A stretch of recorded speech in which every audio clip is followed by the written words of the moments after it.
Hey guys, welcome back to Horsetooth Cinema, and today I'm doing my first ever live stream. Yeah, no, really excited to be doing this finally. I guess Josh, whoever, if you're watching, just like let me know in the comments if this is working, just because I'm kind of new at this. But yeah, no, I'm really excited to be doing this. I'm doing today my Blu-ray collection. My collection, I've been it's not as like substantial as some of the other people kind of in the community.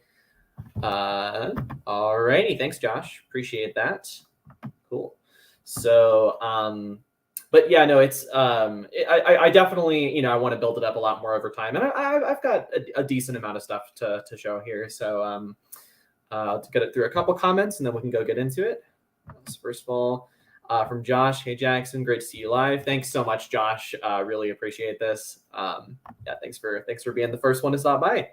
And then he also says, hoping to see some Criterions here. You definitely will. It might be a minute. Yeah, no, it might be a minute before I get to those, because I'm basically, what I'm going to do is I'm going to go through DVDs first, because I do have a decent amount of DVDs, just to some of which I've kind of collected from when I was a kid, and then some of which I just bought for myself for whatever reason. I normally prefer to obviously buy Blu-rays or 4Ks, but I do have some DVDs I can show off as well. Criterions will be a little bit later though.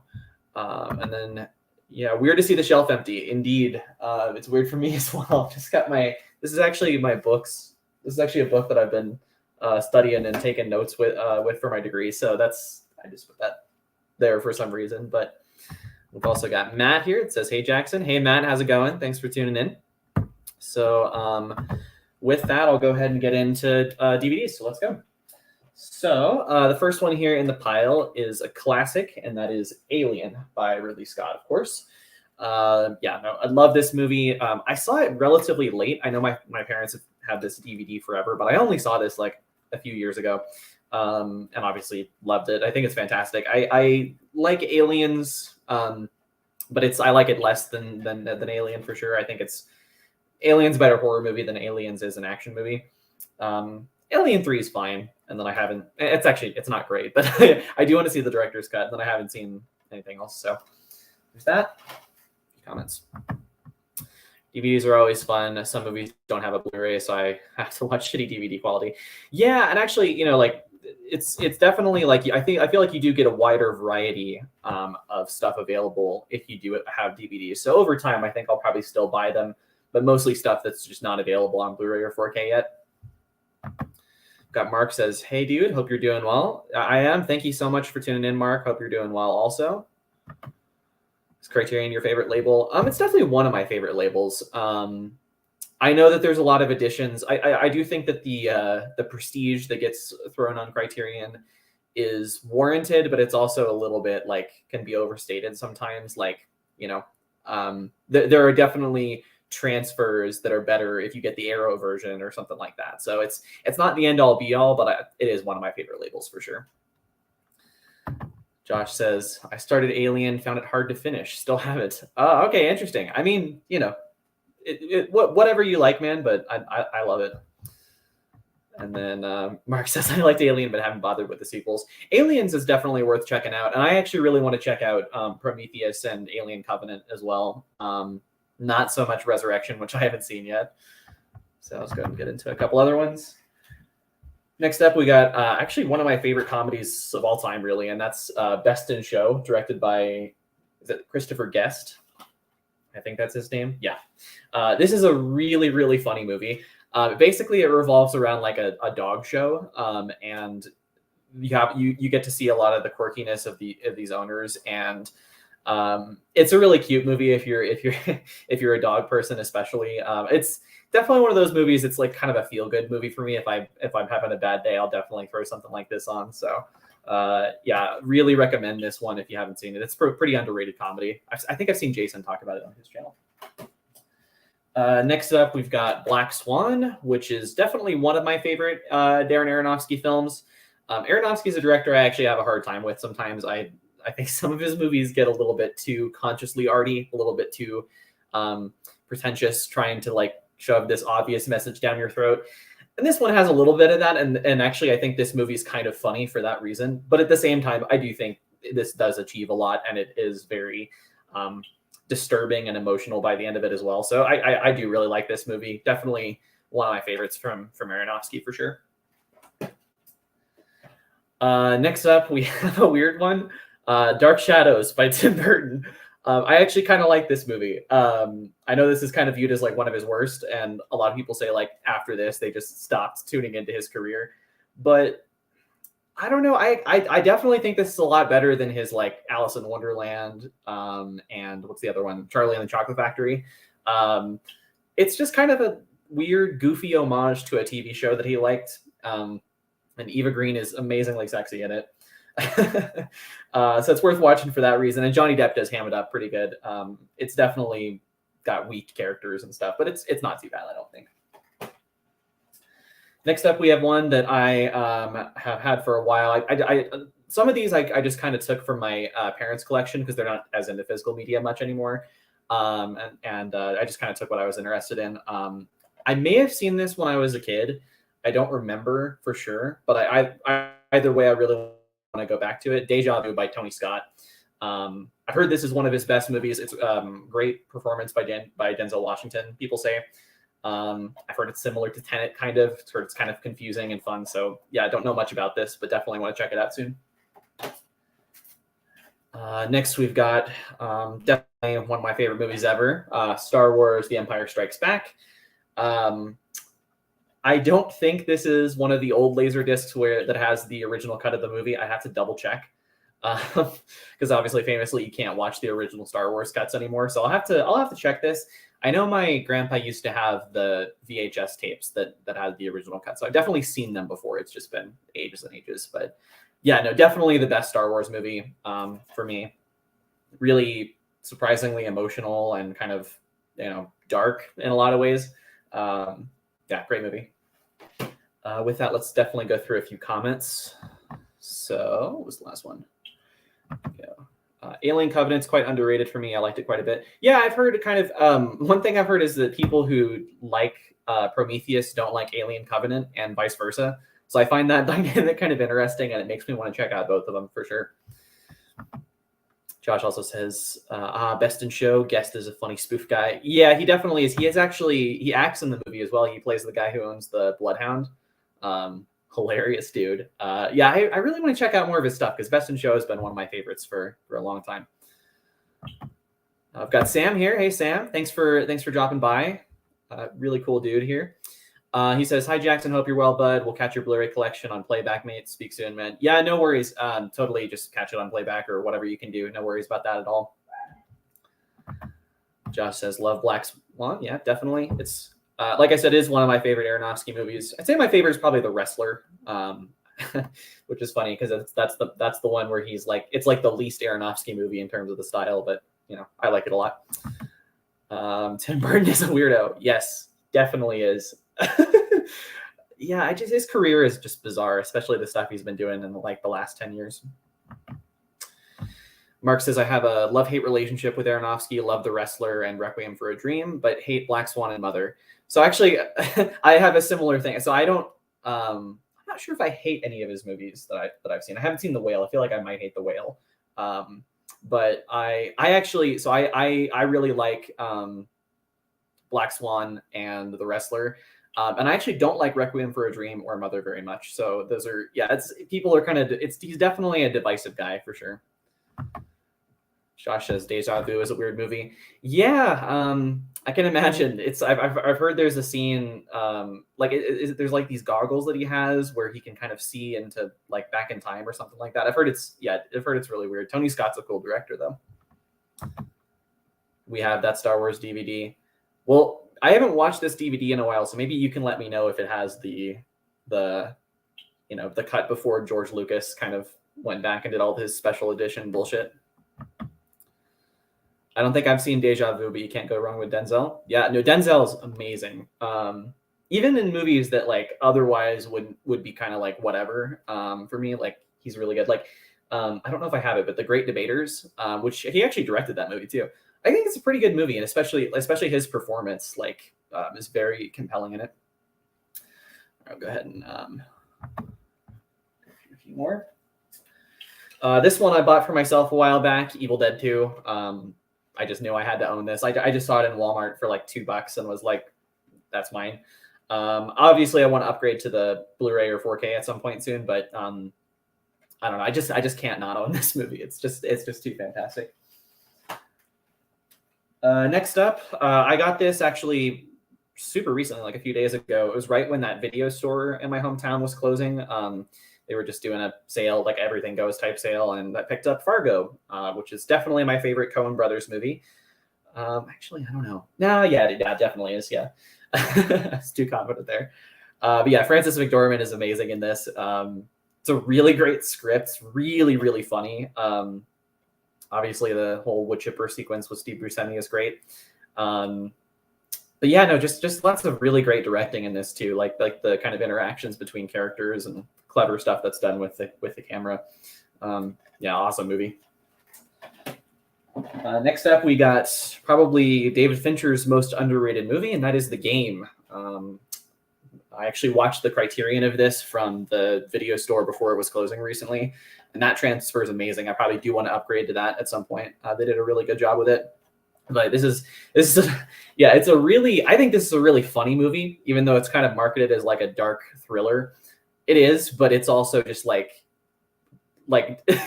there's like really funny subtext to it. It's kind of like if A Christmas Carol was like a dark comedy. Michael Douglas gives a really awesome performance in this, very manic, very similar actually to his performance in Basic Instinct. I think that would be a cool double feature of these two. Next up, we got The Godfather. It's pretty good. No, it's awesome. Another one that I only saw like for the first time in full a couple years ago. I had seen scenes from it for a long time before that, but yeah, Godfather it's a great movie, and the best thing I can say about it is that it's the kind of epic that definitely could not be made today. Like you couldn't make kind of an original gangster film of this scope and budget today. Like absolutely no way that could be made under the current Hollywood system. Go through a few more comments. Got the Winslow wave. Hey, Winslow. Hope you're doing well. Josh says, just heard The Flash is getting mixed reviews. That's so funny to me. I honestly could not care less about The Flash. I probably will not be seeing that. But, if you guys are interested in it, go for it. Need to rewatch Mother. I do too, even though I didn't like it the first time. I found it like really pretentious and obviously hitting you over the head with this like allegory. But there was also a lot of really funny subtext with like Aronofsky viewing himself through like the Javier Bardem character. Again, I think Aronofsky's funny. He just needs to like lean into the humor a little bit more. So yeah, I want to rewatch that as well. Josh says it's my brother's DVD. I personally haven't watched it. Okay, yeah. Now, if you ever do, just let me know because I'll probably just watch it soon just to double check. But I'm really curious.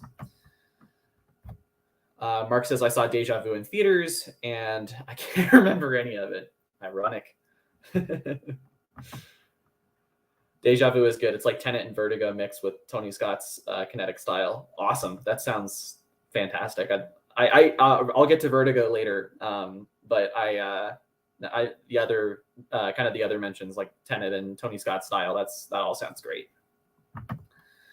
And then Marcus says, Evil Dead 2, the original trilogy. I agree with that. I think it's the best Evil Dead movie just in general, but I don't know. Sometimes I think the first movie, I need to rewatch the first movie. Like it's actually really scary. I brought it up in my scariest movies I've ever seen video. And it still has a lot of the sort of slapstick comedy stuff as well. So I need to rewatch that. And I love Army of Darkness too, to be fair. Josh says The Game is one I still need to see. Yeah, definitely check it out. I think it's one that people skip on with Fincher, or they kind of see it in like far too literal of a light maybe. But like the ending is perplexing. Like the ending is just kind of stupid, but it's also like pretty smart, like subtextually in a lot of ways. All right, we'll go through a few more. Next up, another classic, Goodfellas, Martin Scorsese. honestly not one of my favorite movies of his. I'm definitely underseen in Scorsese, but I think this is really good. And obviously Ray Liotta is great. The direction is just fantastic, and it's another one of those like epic type stories that you have a really hard time getting financed today. I just prefer some of his other films better. Taxi Driver, Raging Bull, Last Temptation of Christ, King of Comedy, movies like that. So, but yeah, obviously I can't say much bad about Goodfellas. I do love it. So next up, we have another all-time classic, and this one is one of my favorites actually, Halloween. If you saw my John Carpenter video, you would know that this features very high on that list. And this transfer is actually pretty good. I watched this last Halloween, even though it is a DVD. I believe it's a Shout Factory release, so they put a lot of care into this in this transfer, and it almost looks like a Blu-ray, I would say. There's a little bit more like distance and disconnection than you normally get with a Blu-ray, which kind of works for horror movies sometimes, but I still would rather upgrade to the Blu-ray or 4K at some point. Just an awesome movie. I don't know. I talked a little bit in my video about how kind of metaphorical Michael Myers is as a character, and kind of how he's just kind of in the first movie he really is just such a catalyst for evil, and then like the sequels just start getting really literal and goofy with him, which I like sometimes. But yeah, it's an interesting franchise that I have a soft spot for, but the first movie is just a masterpiece. I love this. Next, we got one that I haven't seen yet, and this is Hero by Chinese director Zhang Yimou. I think that's how you pronounce it. I love how there's a Quentin Tarantino Presents up here. I think that's kind of funny because like that. There's a lot of movies where that literally just means Quentin Tarantino likes the movie. Maybe he did produce this. I'm not sure, but I've heard this is great. It's like a wuxia martial arts film. Like a lot of Zhang Yimou's movies, I've heard there's some questionable like pro-China politics in this, so keep that in mind, I guess, if you're interested in watching it. But usually if it's a genre movie, it depends on how overt that stuff is, but I can usually get past that kind of stuff. I've heard this is just awesome, so definitely looking forward to checking it out. Next up, we have a horror movie that I haven't seen yet, but I picked this up a while back, just looking to see if I enjoy it, and that is It Follows, directed by David Robert Mitchell. This is kind of part of that like kind of early 2010s revolution of horror movies that kind of slow burn, metaphorical themes, but I've heard this is definitely one of the better ones. It's a cool idea, that's for sure. I definitely like the it's definitely a creepy, almost like body horror idea from what I've heard. But yeah, haven't seen it yet, looking forward to checking it out. Next up, we've got these like really small editions of Indiana Jones movies. So obviously Raiders of the Lost Ark. As you can see, it's like a really thin edition. These are just the ones I grew up with watching as a kid. So Raiders of the Lost Ark, love it. Perfect action movie. Can't say anything bad about it. It's just so well paced. It's so propulsive and imaginative. I just love the Ark of the Covenant scene, like in the pyramid, or the Dawn of the Map Room, I should say. Like John Williams music in that, man. And then also my favorite Indiana Jones movie, The Temple of Doom. I know most people like either the first or the third one the best, but for me, this is like one of the best movies ever made. It's so viscerally exciting. It's really, really edgy and gutsy in terms of like all the horror stuff that's in it. And I think it's actually really like almost like satirically conscious of all the kind of problematic elements of it, like the depiction of like foreign cultures and damsel in distress type women in adventure serials. I think that stuff is all really interesting. So this is my favorite. And then I had the third movie, like it's around somewhere, but I couldn't find the actual disc, so I didn't feel like putting it in the collection. I will say I love the third movie as well.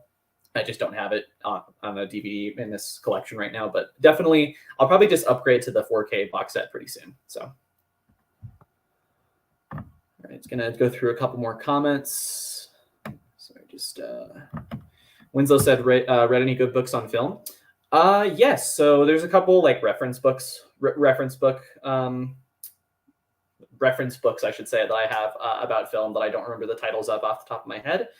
There's another one. I think it's just called the films that changed my life, and it's an interview with a bunch of different directors talking about where they talk about not necessarily their favorite movies, but one that just like changed their view on what film could be, or kind of changed their perspective on life or something like that. There's definitely interviews with like Edgar Wright. I think he talks about American Werewolf in London. Danny Boyle talks about Apocalypse Now. Like there's a lot of really good interviews in there. So I'd recommend that one for sure. Mother's pretty good, but it's a religious subtext is kind of pretentious. Yeah, I mean, just for me, it was just the way it's executed is pretentious. Like I think the idea is cool. It's just it was very hitting you over the head with it. But I feel like if I return to it, I could find some value in kind of the humor of that pretentiousness. So I want to watch it again. Goodfellas is overrated. Maybe in Scorsese's filmography, but as a movie, it's pretty hard to argue with. I'd say it's just pretty good. I've only ever seen the original Halloween. I mean, that's not a terrible thing. The franchise is definitely like not one of the better or like more consistent horror franchises in terms of like consistently pumping out good movies. I like 3 a lot. I think 3 is like honestly like not too far behind the original. I like Halloween Ends. I like Halloween 4. I like Halloween 2. The 2018 one's really good. There's some good entries, but like you're not missing a ton if you've only seen the first one. I'll say that. Wow, Mark says I'm one of the only people who hates the original Halloween. That is a hot take. If you want to explain that, you are more than welcome to, because I'm curious. Obviously, you're entitled to your opinion. You don't have to justify it, but like that's cool. It Follows. Yeah, no, I'm. It says it's a great movie. Yeah, really looking forward to checking it out. I've heard nothing but really good things about it for the most part. I tend to like most movies from that kind of movement of horror. Your kind of Hereditary, Midsummer, The Witch, that kind of stuff. I'm not huge on It Comes at Night, but there's a few in there that that don't work for me. But largely, I like the movement a lot. Next up, we have JFK by Oliver Stone. I've seen bits and pieces of this a long time ago, but I haven't. I don't think I watched it in full. Certainly not well enough to remember it. I really want to check this out, though. I've heard it's like Oliver Stone's best film and kind of fits into the kind of Blowout or like Zodiac, Memories of Murder genre of like obsessed characters over a case, and about how that's often more interesting than the case itself. So yeah, definitely heard this is great, and I'm looking forward to check it out. I've heard this DVD transfer is like bad though, so we'll see if I end up watching this edition of it first. Next up, we have Life of Pi by Ang Lee.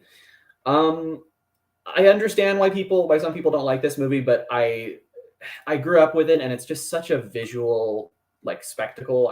I do think that what he was able to achieve in it is like on par with what Cameron did with Avatar. Like it's really, really cool. I've read the book. The book is much better. It's much darker. It's a much darker story, I would say. But I do like the movie. I think it's a fun time. I haven't watched it in a while, but it's one I'll definitely want to revisit at some point. Next up, one of my favorite comedies of all time for sure, Monty Python and the Holy Grail. Yeah, this is, I think I mentioned it on somebody's stream recently, but like I can watch this. I can just put this on and it's like I'm watching it for the first time. Like that's how hard I'm laughing in this. It's just such a bizarre, like surreal form of comedy. And the way that they do it, and this kind of like medieval, like anti-religious thing it's just really, really funny. But yeah, I love this. Next up is another one I got really recently at the video store when they were closing, and that is the first 4 Nightmare on Elm Street movies. So of these 4, I've seen 2, the first 2. I love the original. I think it's a really great, like one of the best kind of those American slasher movies for sure. Really, really visually imaginative and creepy. The second one I think is really funny as well. I think the first one isn't funny. Well, it kind of is. Freddy's funny, but I like the second one a lot as well. I think it's it's got a lot of like queer subtext. It actually would be a good movie to watch during Pride Month. And I think a lot of that subtext is definitely intentional, coming from the writer. But yeah, no, it's really fun as well. It's just a good Freddy movie. I think Freddy's really, really campy and cool in it. And then I haven't seen 3 and 4 yet, but I've heard they're both good, so I definitely want to check those out pretty soon as well. Go through a couple comments.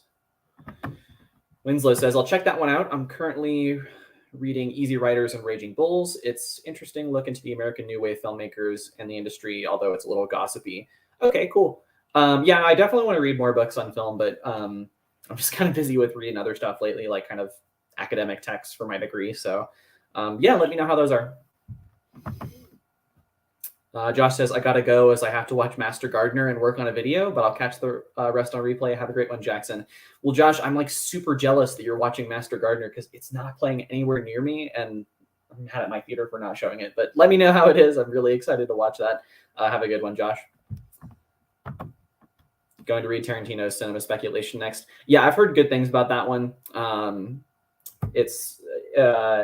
I'll have to look at it. Tarantino has, he's definitely a really flawed individual, but always interested. I'm always interested to hear his takes on different films. I wasn't big on It Follows. Yeah, no worries. Can't really say anything, positive or negative because I haven't seen it yet either. So, Mark Price says, I don't know why I hate the original Halloween. It's just too slow and boring for me, but I like the 2013 one and the Rob Zombie one. Yeah, no, that's fair. I can understand that. It is definitely like it's not like a traditional slasher movie in how people think of it. I think Jay from Red Letter Media called it like a proto slasher in that, those elements are a lot more like conscious and but they're kind of like less emphasized maybe than in something like Friday the 13th, for example. So if you prefer that kind of stuff, I could see preferring the 2018 one or the Rob Zombie ones. Or if you just want more like character motivations, I can see that too, because those movies definitely are more character focused than the original. Foreign directors you want to get into? Oh, there's so many. I mean, like a big one actually is Fellini. I've only seen one of his films, and I've seen La Strada, and I really, really like that. But I want to get into his more kind of crazy, artsy, abstract stuff, like 8.5, and I think Amarcord, like some of his more late period stuff I've heard is really cool. Would be another one like, sorry. Another one is the Korean director Lee Chan-dong, who did Burning and Secret Sunshine and stuff like that. I think that'd be another one. Matt says, what don't you like about Requiem for a Dream? Again, it's very similar to like Mother. I think it's kind of hitting you on the head with this like drugs are bad and that's it kind of message the whole time. And it's just like the style is like so heavy in it that it's just, I don't know, it just feels a little obvious in how you would execute a movie like that. I totally understand. It's a very disturbing film. I understand why people get a lot out of it. The editing's great, I'll say that, but I'm just not huge on it. Next up, Pulp Fiction. One of my favorite Tarantino movies for sure. It was very high on my list in the Tarantino ranked video I did. It might actually be, if I rewatch it, it might be my favorite. I definitely want to upgrade to a better edition though, because like I've heard the 4K is fantastic. Really, really kind of groundbreaking genre pastiche for the time. Ooh, nice. Next up, Rocky Horror Picture Show. I've seen this like once or twice, and it's been a while, but I remember really enjoying it. I do remember though that compared to like Phantom of the Paradise, which I love, it's one of my favorite De Palma films. That film has a lot of similarities to this, and comparatively, I feel like the pacing of this film gets like a lot worse in the second half. It kind of like falls off a little bit for me. Whereas Phantom of the Paradise is a lot more consistently like entertaining. So, but I do want to rewatch this, especially I want to go to one of those where you see with a crowd and people interact kind of thing. That sounds like a lot of fun. Seconds by John Frankenheimer. Watched this super recently, and I know this is a Criterion, but this actually is a DVD as well, so I put it in the DVD section. This is an amazing film, and more people need to check this out. It's basically, the premise is a guy who is like he's like this rich guy. He gets this opportunity to undergo a surgery where he is given a second life, basically, and it's about kind of the extent. It's about how like the extent to which that's fulfilling for him, and it's just it has a really early score by Jerry Goldsmith, which is really haunting, and it's just like it's one of the most like well shot Lynchian movie, and it's also the ending is just so devastating. Like it's one of the most impactful endings I've seen in a long time. It was, I think, at the top of my list of movies I watched last month for the first time. So, yeah, definitely recommend John Frankenheimer Seconds. Same director as The Manchurian Candidate. Kind of a cool looking addition, but not a great transfer of Unbreakable by M. Night Shyamalan. He's definitely my favorite M. Night Shyamalan movie. I actually think this is like a perfect movie. Basically, I love it so much. But yeah, this transfer is like not great. I bought this for like $5 at the video store at one point, so but I definitely want to upgrade. Yeah, I mean, it's just it's got so much heart, like as a superhero movie, as kind of a genre piece. I just really connect to the Bruce Willis and Samuel L. Jackson characters and kind of how they see their places in the world as very unfair and uneven. I think that's really powerful stuff in the way it's done. A movie I have not seen yet, The Untouchables by Brian De Palma. De Palma is one of my favorite filmmakers. I know this is like one of his more popular films, but I actually haven't seen this yet. And believe it or not, I actually haven't seen Scarface yet either. So I do want to check both of those out. But I love De Palma, so I'm sure I'll definitely get a lot out of both of them. I think this is Robert De Niro in this? Yes, he is. And Kevin Costner. Yep. Oh, and Sean Connery, right? Yeah. I should check this out soon, actually. Yeah, let me know if you guys like this. I've heard nothing but really good things. One of my favorite horror movies of the 2010s, probably my favorite movie of the horror movie of the 2010s, The Witch by Robert Eggers. I think this feels like a classic in the making in terms of a horror movie. Just the iconography in it of like Black Phillip the goat and the way that it's shot, the way the trees kind of loom over this family, this like dark forest, and it's just such an unnerving film. That like exorcism sequence just gets me every time. I actually showed this to my parents at one point, and even they liked it. So I think it's definitely to me kind of feels like a classic in the making. And then I think this is the last of my DVDs. This is a film I grew up with. I haven't seen it in a long time, but I remember really enjoying it. And that is War Games. Is this John Hughes? No, John Badham. Okay. Feels like it could be a John Hughes movie, but stars Matthew Broderick, so hence the John Hughes connection. This is a cool movie. It's basically like this hacker high school kid gets involved in an actual game of nuclear war, and it's really funny. I forget her name, but Matthew Broderick and her have really good chemistry in it. It's a fun movie. It's nothing great, but I remember really liking it as a kid. So that's DVDs. So I think I'll go to a few comments, and then I'll probably get into just regular Blu-rays after that. So, got Matt saying I'll have to check out your Tarantino video. Kill Bill's my favorite. Cool, man. I want to rewatch Kill Bill. I mean, I've seen it a couple times, of course, but it was relatively lower on my list. But all Tarantino movies I like. I don't think he's made a bad film. Are you looking forward to the new series of Black Mirror? I mean, not really. A couple things. I don't really watch TV that much. I'm more of a movie guy in general. But I've seen a couple episodes of Black Mirror, and I liked them, but I didn't really see like the massive hype that they were getting. So I would definitely check it out at some point, but I'm not like racing to watch it, if that makes any sense. Alrighty, so regular Blu-rays now, and then after that I'll do special edition Blu-rays and 4Ks. All right, so first up we have 12 Years a Slave by Steve McQueen. I mentioned this on a recent live stream that I think this is maybe my favorite movie that's ever won Best Picture. I think this is just amazing. I hope I don't mispronounce his name too much, but Chiwetel Ejiofor. Sorry if that's wrong. Amazing performance in this, also from like Lupita Nyong'o and Michael Fassbender.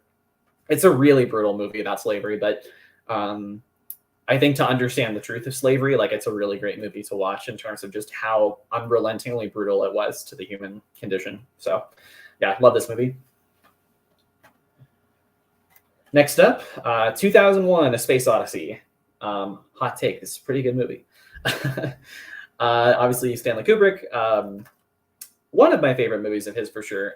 Probably not my favorite, but I do think it's basically a perfect movie. It's just so innovative for pushing the boundaries of filmmaking, especially at the time. I do also think it's a more like warm human movie than people give it credit for. People like to talk about how cold this is a lot of the time. But ironically, even though, you know, the most human character in the movie is a computer, the HAL 9000 character, I do think he actually has a pretty emotional arc in this. And obviously the ending sequence is just like the best thing you've ever seen.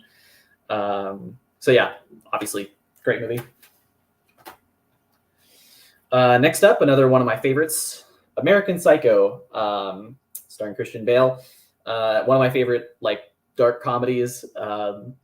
I my roommates and I in college, we were all like social science students. A couple of them were like economics majors specifically, and so we like to make jokes about like ourselves as these kind of characters a lot of the time. We could just like greet each other around the house with American Psycho quotes. Yeah, it's just such a brutal takedown of like the kind of 80s yuppie type people. And it's just so fun, and it's really violent as well. Like it's actually like not a bad horror movie either, but it's just, I mean, like it's primarily a comedy, I think, and it's just really, really excellent in that way. Yeah, Bruce Willis, why I was thinking that, but Christian Bale is amazing in this. It's a really good argument for method acting, I think. And then we got Animal House by John Landis, I think. Yeah. I've seen similar comedies to this, and my parents tried, like, I think I might have watched this when I was a kid, but I don't remember it very much. I've heard pretty good things about this, some mixed things that maybe it hasn't aged the best comedy-wise, but I've heard it's pretty good. John Landis, director, not a great person, but definitely makes good movies, so looking forward to checking it out. Then we got Apocalypse Now, which this has a couple of cuts of it. This has the theatrical cut and then Redux. Or does it have the final cut? I don't think it does. Is that a thing? I always forget the different cuts for Apocalypse Now, but from what I've seen, the theatrical cut is my favorite. I don't think Redux actually did very much else. It's not a great addition to the film, I don't think. But for the film itself, this is one of the best war movies ever made, I think. Kind of transcends being a war movie. Like to me, it's less interesting as like, you know, war as like what happens to soldiers, and more interesting as like what happens to the country that's at war and like what happens to its psyche. And I think the way it kind of uses the whole Joseph Conrad Heart of Darkness, like going up the river and kind of facing death and your own psyche, is just really cool, and the way it's visually kind of done in this. So yeah, I can't say enough great things about this. Definitely watch it if you haven't seen it. Got a couple comments here. Winslow says Untouchables is one of my least favorite De Palma movies, but I really need to rewatch it. I have the feeling that it might be on the lower end of my list when I watch it as well, just from what I know about it. But because De Palma's made so many great movies, I think there's a couple I'll get into later, but it's a high bar for his filmography. And then Matt says, I've never seen 2001.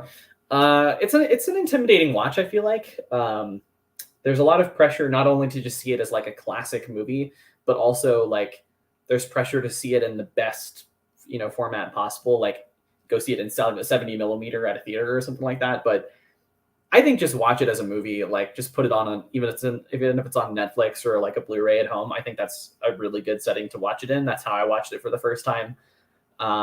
It can be a little bit of a hump to get over, but it's really rewarding. I love it a lot. So. Sam Raimi's Army of Darkness, the third movie in the Evil Dead trilogy. Love this so much, and I've actually brought this up on a few streams before because there are like 3 different editions in this set. So there's the theatrical cut, the director's cut, and the international cut. This one's the international cut, I think. I don't know the difference really between the director's cut and the international cut. I think I've only seen the theatrical and the director's. So if anybody has seen the international cut and knows the difference, well, let me know in the comments because I'm curious to check that one out. But it's this one where like the first Evil Dead has a little bit of comedy, but it's more horror, and the second movie is like a perfect blend, in my opinion, of horror and comedy. This one goes more comedy, but it's still really enjoyable. I think it's just a really, really fun. It's probably the most fun of the trilogy for me to put on. There's just so many great Bruce Campbell like one-liner moments in this. So yeah, really fun movie. Batman Begins. I actually don't have the other 2 in the Dark Knight trilogy. I prefer the Dark Knight to this one, so I'll probably want to get that at some point. I actually don't like the Dark Knight Rises very much, but I think I just have this because I grew up with it, and I probably took this from my parents' collection as well, just because, again, they don't really watch physical media anymore. But yeah, I do like this movie. I think it's a good origin story for Batman. It's just a little too like Christopher Nolan. I have mixed feelings on like Christopher Nolan's aesthetic for Batman. I actually think aesthetic wise, this is probably the best of the trilogy, just the way that Gotham looks in this. But it's like very literal and practical in terms of like what it means for him to become Batman. And I just wish like the character stuff was a little bit more abstract and interesting. Kind of like, I mean, I really like that the new, that the Pattinson version like totally skipped his origin story. So I do think a little bit, this is kind of the fact that this is an origin story kind of limits it as well, but it is a really good, entertaining superhero movie. I've seen it like a bunch of times, so definitely want to own it. Really good. Blade Runner, the final cut. I haven't seen any of the other cuts. I've seen the compilation of Deckard just saying like enhance over and over again. So that puts me off a little bit from watching the other cuts. So take that, do with that what you will.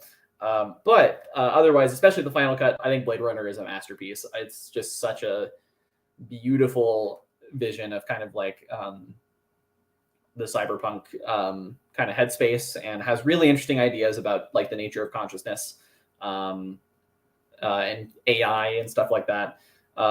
Rutger Hauer is really, really great in this. I mean, obviously Harrison Ford's the star, but like Rutger Hauer's character is kind of the heart of this movie. Yeah, great. Love it. And then I also love the sequel, Blade Runner 2049.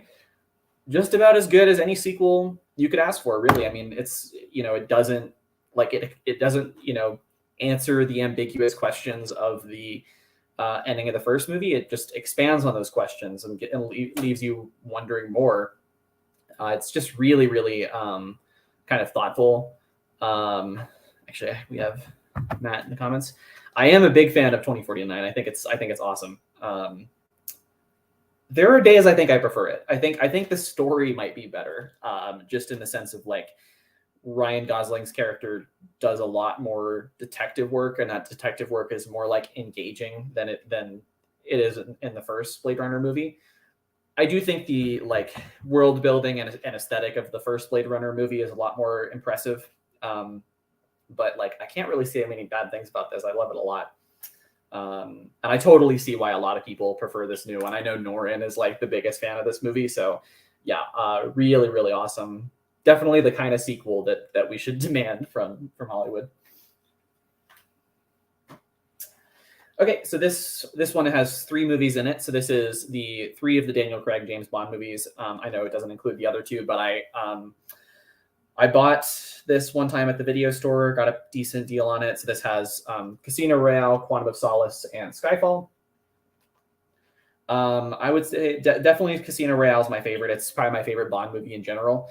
And I'm actually in the middle of going through a Bond marathon this summer, so I'll probably have a video about that at some point with my findings. Maybe I'll found a few other kind of gems in Bond. But yeah, Casino Royale is my favorite. Quantum of Solace isn't great, but I do think it's underrated as far as like I think the dynamic between Bond and M in that is really cool. And then Skyfall is really awesome as well.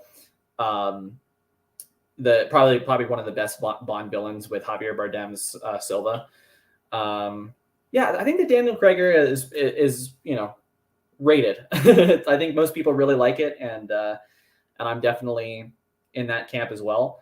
I know I understand why hardcore Bond fans might take issue with some of it, but I pretty much dig all the revisionist stuff. It's like a revisionist Western series, but for Bond, which I think is pretty cool.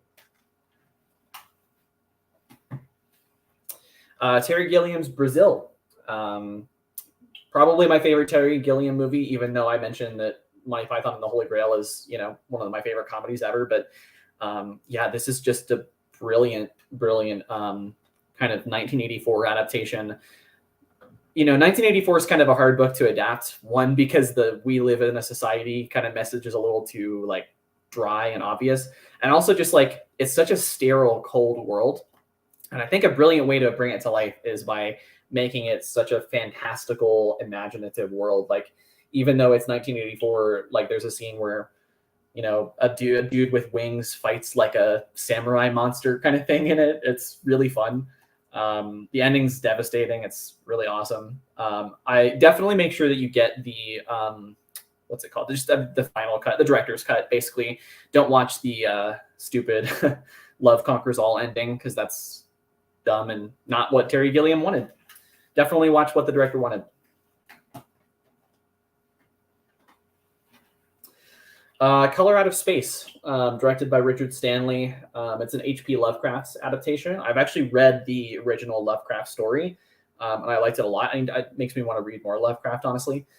I think this is a pretty good adaptation. I think that it is funny because, like, in the story, because basically the premise of it is that this comet, lands and is projecting this color that is kind of affecting the psyche of everybody, and it's really this alien that's causing everybody to trip and go crazy. But I like it in the story. The color is like indescribable, and I really like that the color in this is just pink.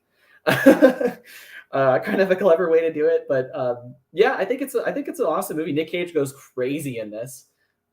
There's really imaginative visuals and like practical effects, like the stuff with the llama in it is like straight out of The Thing. So yeah, I think this is an underrated movie. Came out in 2020. More people should check this out. I think it's a pretty underrated Lovecraft movie. Don't Look Now by Nicholas Roeg. Really, really brilliant horror movie. It has some of the best editing I've ever seen in terms of just like the flow of the cuts, but also just the foreshadowing that's done, like with the opening scene and stuff, and how it kind of ties into the ending. Don't want to spoil too much about it. It's really creepy as well. It's got a lot of just really kind of unnerving images in it. Yeah, I love it. I can also see why. I believe this is one of Edgar Wright's favorite movies. He talks about it like on his Criterion videos and stuff like that. So, if I'm not selling you on it enough, definitely see what Edgar Wright has to say about it, because it's a really great horror movie. I want to get the Criterion at some point, but I found this for relatively cheap. So maybe I'll upgrade at some point. I think it might be on 4K now too for Criterion. So that makes me want to upgrade for sure.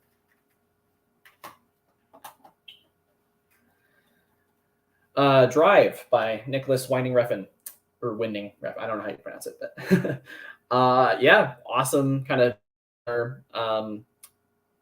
throwback to like Walter Hill movies, stuff like that. Kind of neon lit, digital looking aesthetic. I can see why this is kind of a film bro classic. But honestly, a lot of film bro movies are pretty good. They're just kind of overhyped by some people.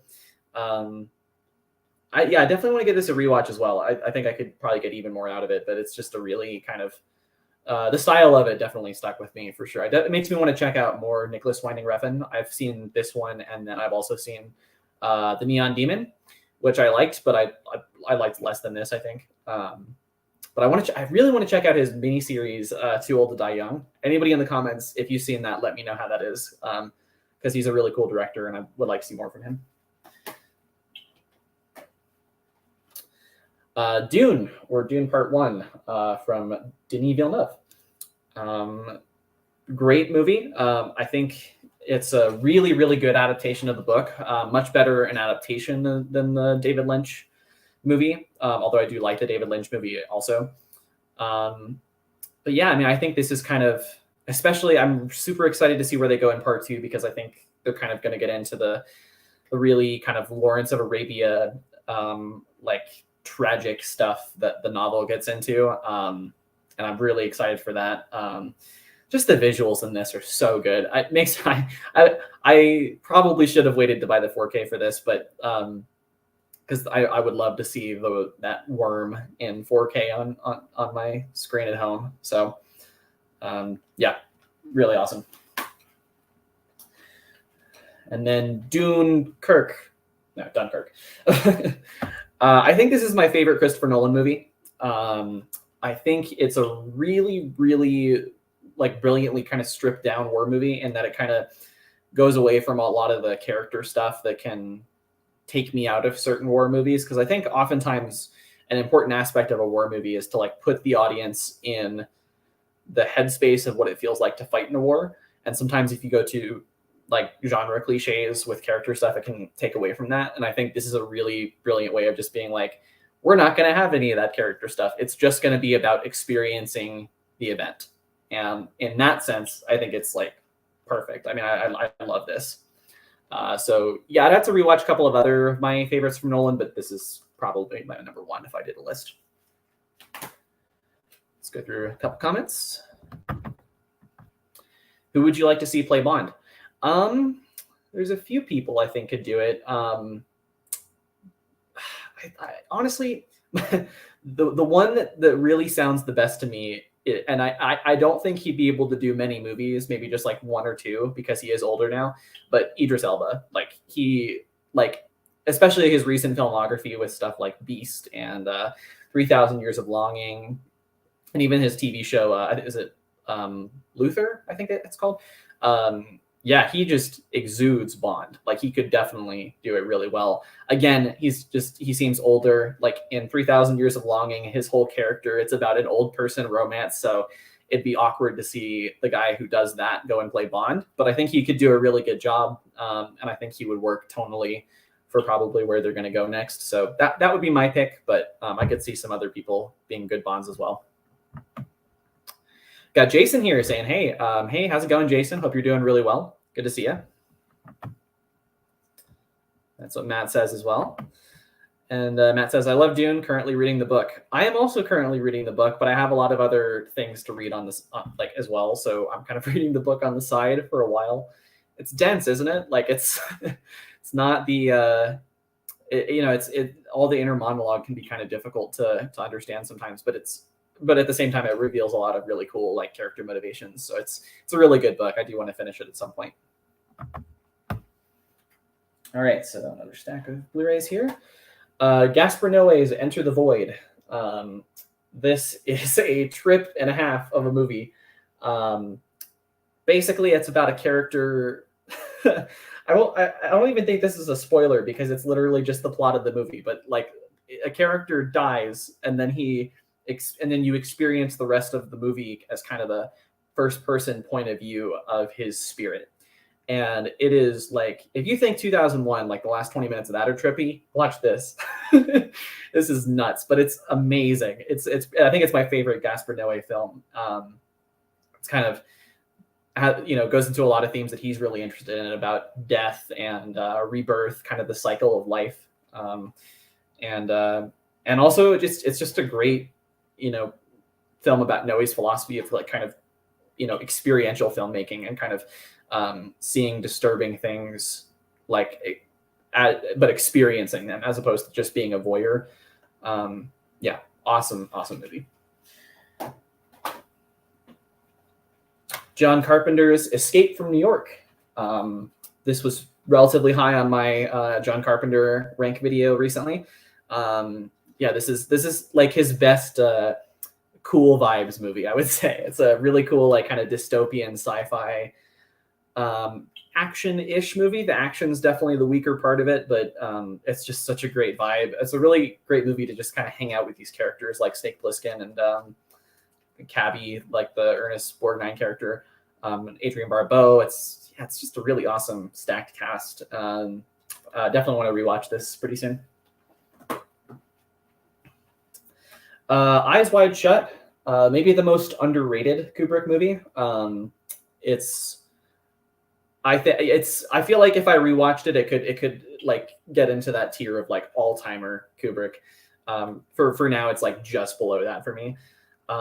But it's still really awesome. I mean, like, it's like you're taking a journey into the mind itself of the Tom Cruise character. Like, it's really kind of immersive in that way.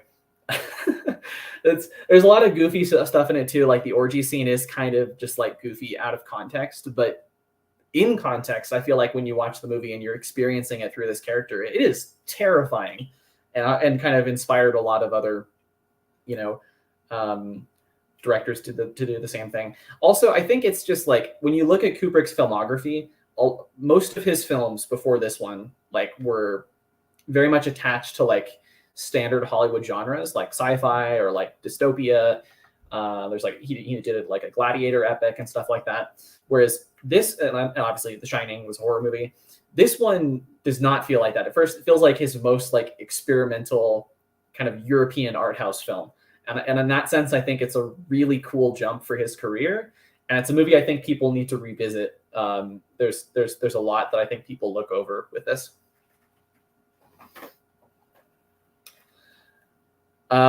Face Off, Nicolas Cage. I think this was probably my favorite Cage movie. This is just classic 90s action cheese. Man, like it's such a great idea to take a director who nails action like John Woo does and have like two like German expressionist obsessed actors like John Travolta and Nick Cage to just go for it and execute this insane premise. If you haven't seen the movie, I don't really want to spoil the premise of it because it's very funny. But I watched this in a theater one time with a packed crowd, kind of like a mystery movie night sort of thing, and it was a blast. Everybody loved it and like had so much fun with it. So definitely check out Face Off if you haven't. I'm sure a lot of you have though, because it's kind of a 90s classic.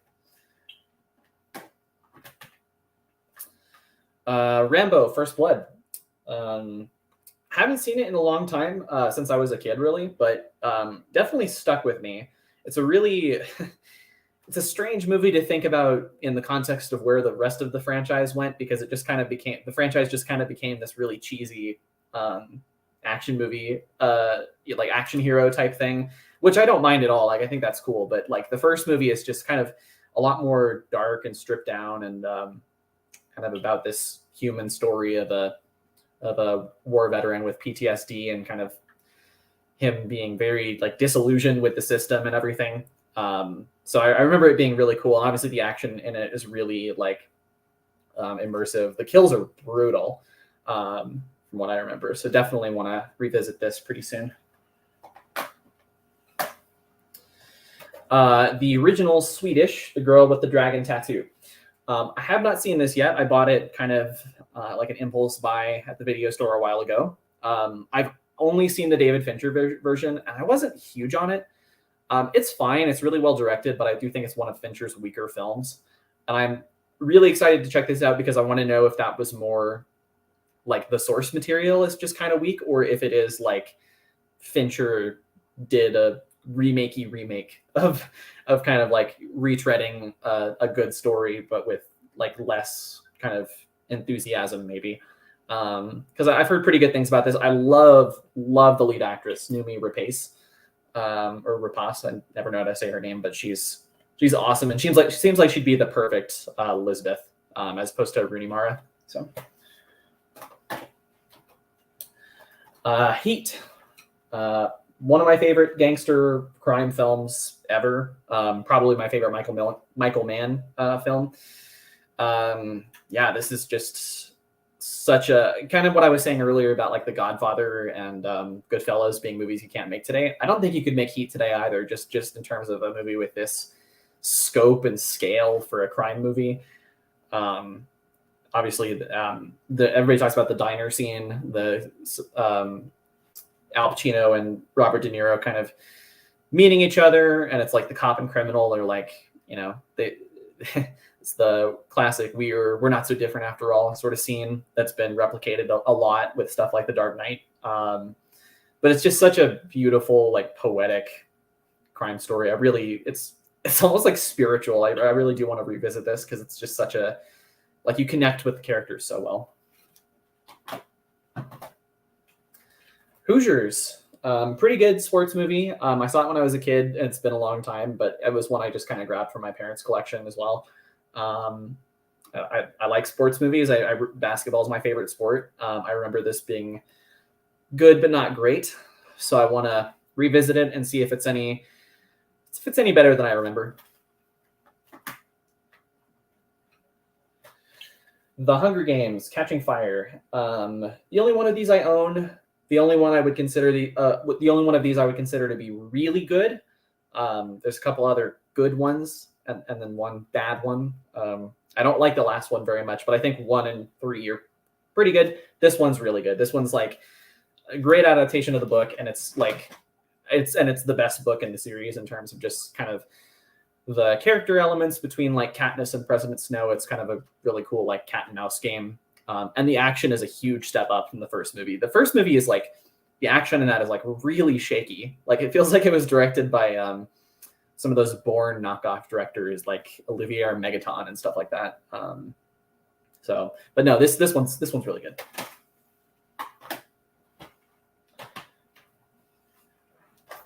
Another one of my favorite Christopher Nolan movies, Interstellar. I just remember being so blown away by this, especially the visuals in it when I first saw it. It is I think it's a flawed movie. I think some of the stuff, like the emotional stuff, the way it's handled towards the end could be improved. But I do want to rewatch it again just because I just love the kind of idea of Christopher Nolan making a really emotional movie and kind of pulling it off, like, but in his own Christopher Nolan way. I love that there's a character who's like, he's basically trying to like prove the existence of love mathematically, which is just a very Nolan idea. But again, the visuals in this just unparalleled, and I really want the 4K of this because I've heard it's just like an incredible experience. So, yeah, awesome movie. John Wick chapters 1 to 3 on Blu-ray. I want to get the 4th one soon because I love that one as well. But this is a really cool set, and it's just 3 awesome movies. I think I mentioned this in my John Wick rank video, but I would order them. I like the second one the best, and then probably 4, then 3, then 1. Can maybe switch 4 and 3 around a little bit, but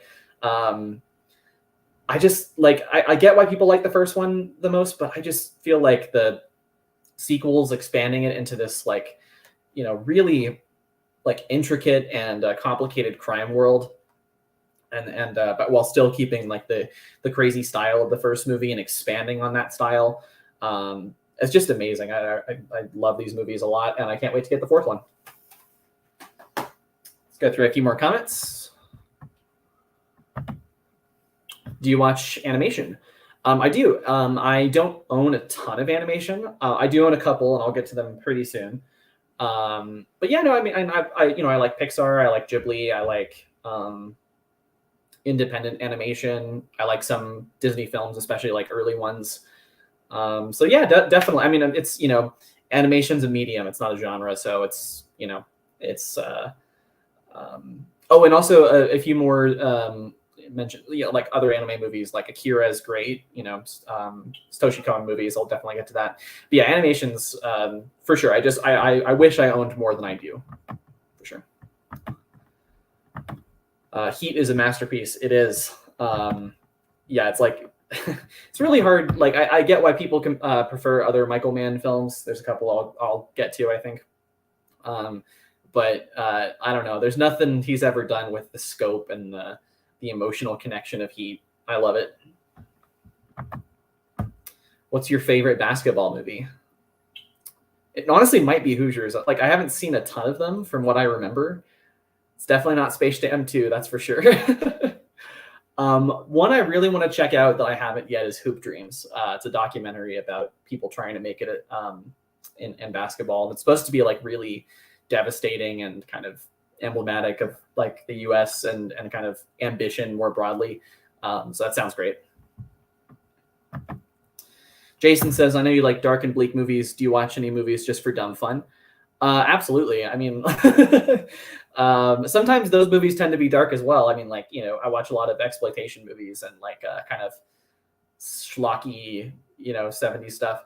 I don't know if I believe in the idea of dumb fun fully, because I think even in movies that like are dumb fun, like conventionally, you know, action movies you can just put on and enjoy. The good ones have craft and actually, you know, do and you can appreciate the craft while watching it. And I get more out of that than I get out of like dumb fun, just like turning your brain off. I don't love doing that. Although I mean, you know, sometimes it's kind of that, but I do still like to appreciate even the craft of like, you know, B movies and stuff like that. So do you watch the extras and audio commentaries? Extras, yes. Audio commentaries, not so much yet. I really want to get into audio commentaries. There's so many I have here that I actually really just want to put on, but I just haven't gotten around to it yet. Especially once we start getting into the Criterions and Arrows and stuff, I can start talking about some of the extras a little bit because I do watch those for sure. And then Matt also says, I love Hoop Dreams. You definitely need to check it out. I'm super excited to. Is it? I believe it's on Criterion also, right? I feel like I've seen it at Barnes and Noble and stuff. But I know Roger Ebert put it as the #1 film of the 90s, so that makes me want to definitely check it out. Haven't seen this movie yet, Lawrence of Arabia. My fiance got it for me for my birthday because I've been wanting to watch it for so long. I feel like I'm gonna love this. This just like screams me in terms of like just like classic movies, the kind of classic movie that I'd really enjoy. Very much in the vein of like, you know, it's like if Dune were like a classic movie in some ways. But yeah, I was gonna watch this at the video store I was talking about because they actually had like a back room where you could sign up to like screen movies or whatever, and we were gonna do that, but we never got around to it, and then they closed. So I'll probably just watch this at home at some point this summer, hopefully, because this it's really long. It's like 3 hours and 40 minutes or something like that, but it's, you know, it's supposed to be one of the best movies ever made, so I'm really looking forward to it. Speaking of the best movies ever made, Mad Max Fury Road, probably the best action movie of the 21st century, at least very up there.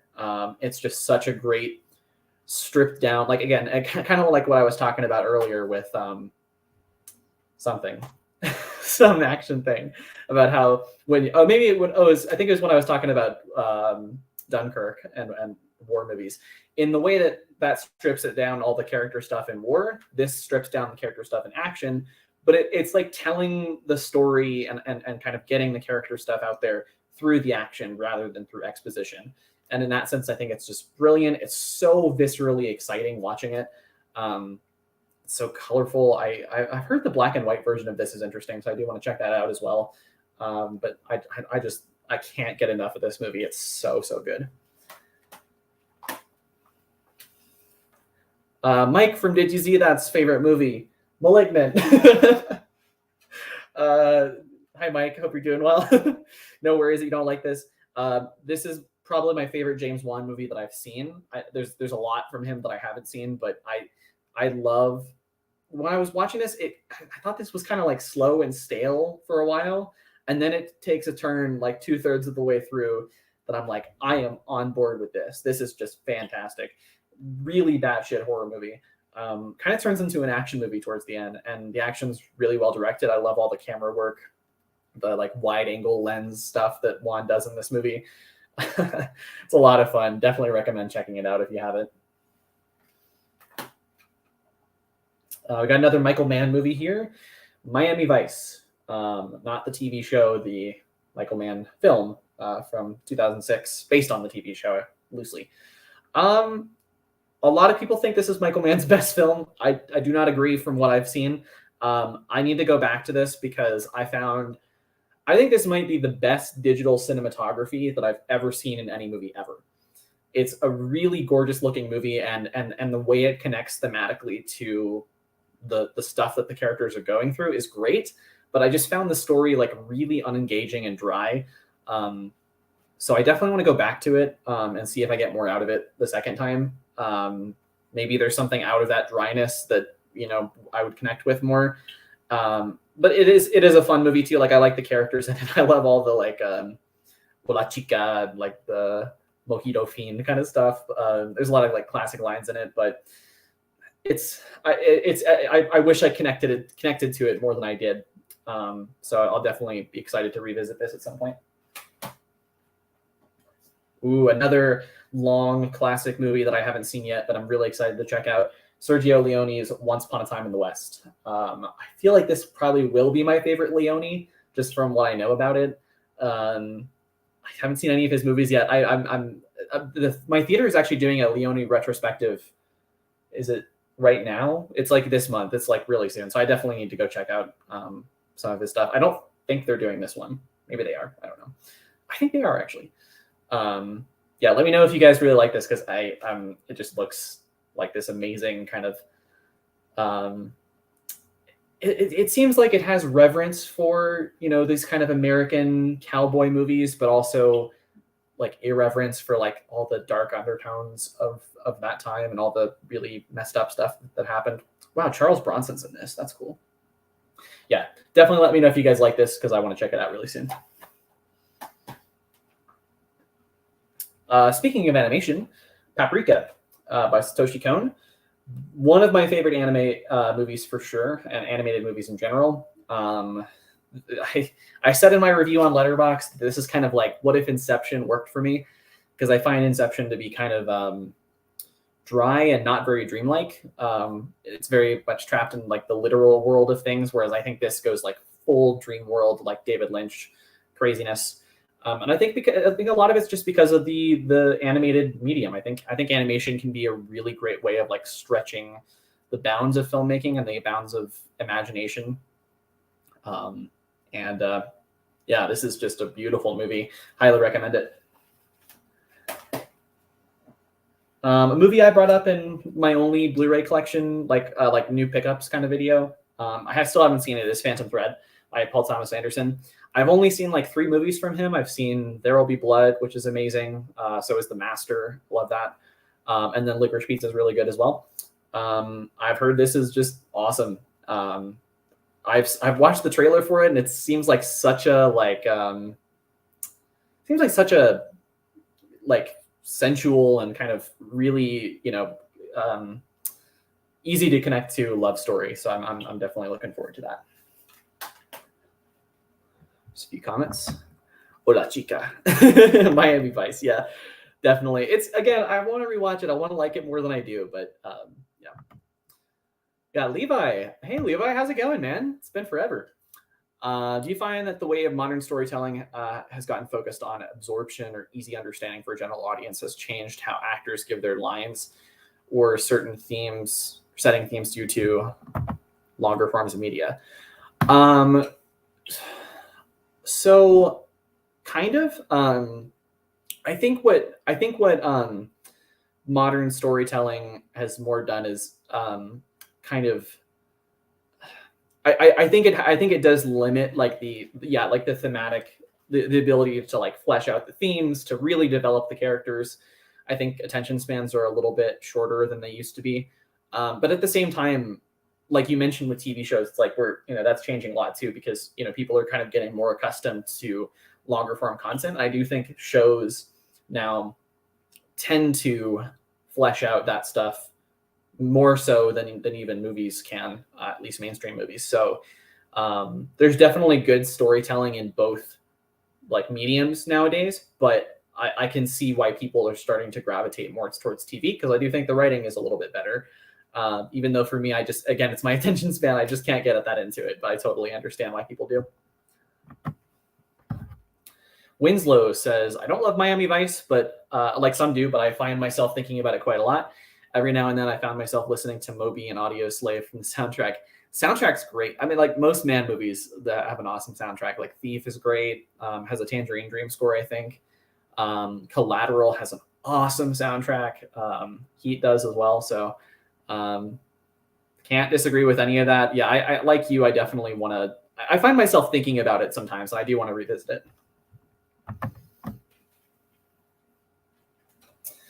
Pirates of the Caribbean, Curse of the Black Pearl. This is the only one I own, but it's not the only one I like. I also really like the second one. And then they kind of lose me a little bit in the third and fourth ones. But yeah, this is actually like a great movie. Like it's funny like that critics like destroyed this when it came out in terms of like it was very like highbrow, like what kind of entertainment is this? But like you watch it and like the craft is on a much higher level than modern schlocky, action movies are. Yeah, we definitely need to return to this kind of big budget stuff because it's I think the craft in this is really good. Point Break by Catherine Bigelow. Amazing director. Might be the least favorite movie I've seen from her, honestly, just because most of what I've seen from her is really great. And I haven't seen like stuff that's not really well received from her, like Detroit or something like that. I haven't seen that stuff yet. But yeah, still really good, like kind of heist crime movie. Really campy, awesome bromance between Keanu and Patrick Swayze. Lots of queer subtext. Again, not a bad movie to watch for Pride Month. Yeah, and just great action in it too. Like it's just a lot of fun. There's a cool skydiving sequence, lots of good gunfights. Yeah, fun movie. Predator, obviously, great movie. I was talking about this on a stream recently. This might be a bad Blu-ray of it. I haven't watched this particular one yet, but I love Predator. I think it's up there with my favorite Arnold movies. It's either that or Total Recall.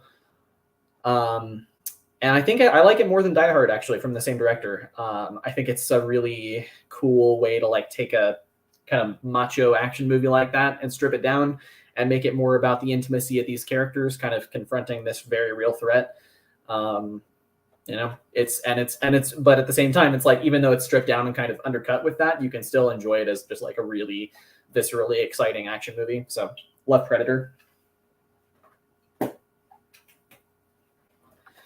Princess Mononoke, my favorite Ghibli movie, one of my favorite anime movies or animated movies just in general. It's like the story of Avatar, but like done with, much more care and like character motivations. You really understand all sides of the conflict in this movie. And the animation is just so gorgeous. The way that shot of Ashitaka riding his, I forget what the creature's name is, but like going along that hill with the mountains in the background, like it's just such a gorgeous movie. Yeah, highly recommend if you haven't seen it, but I'm sure most of you have.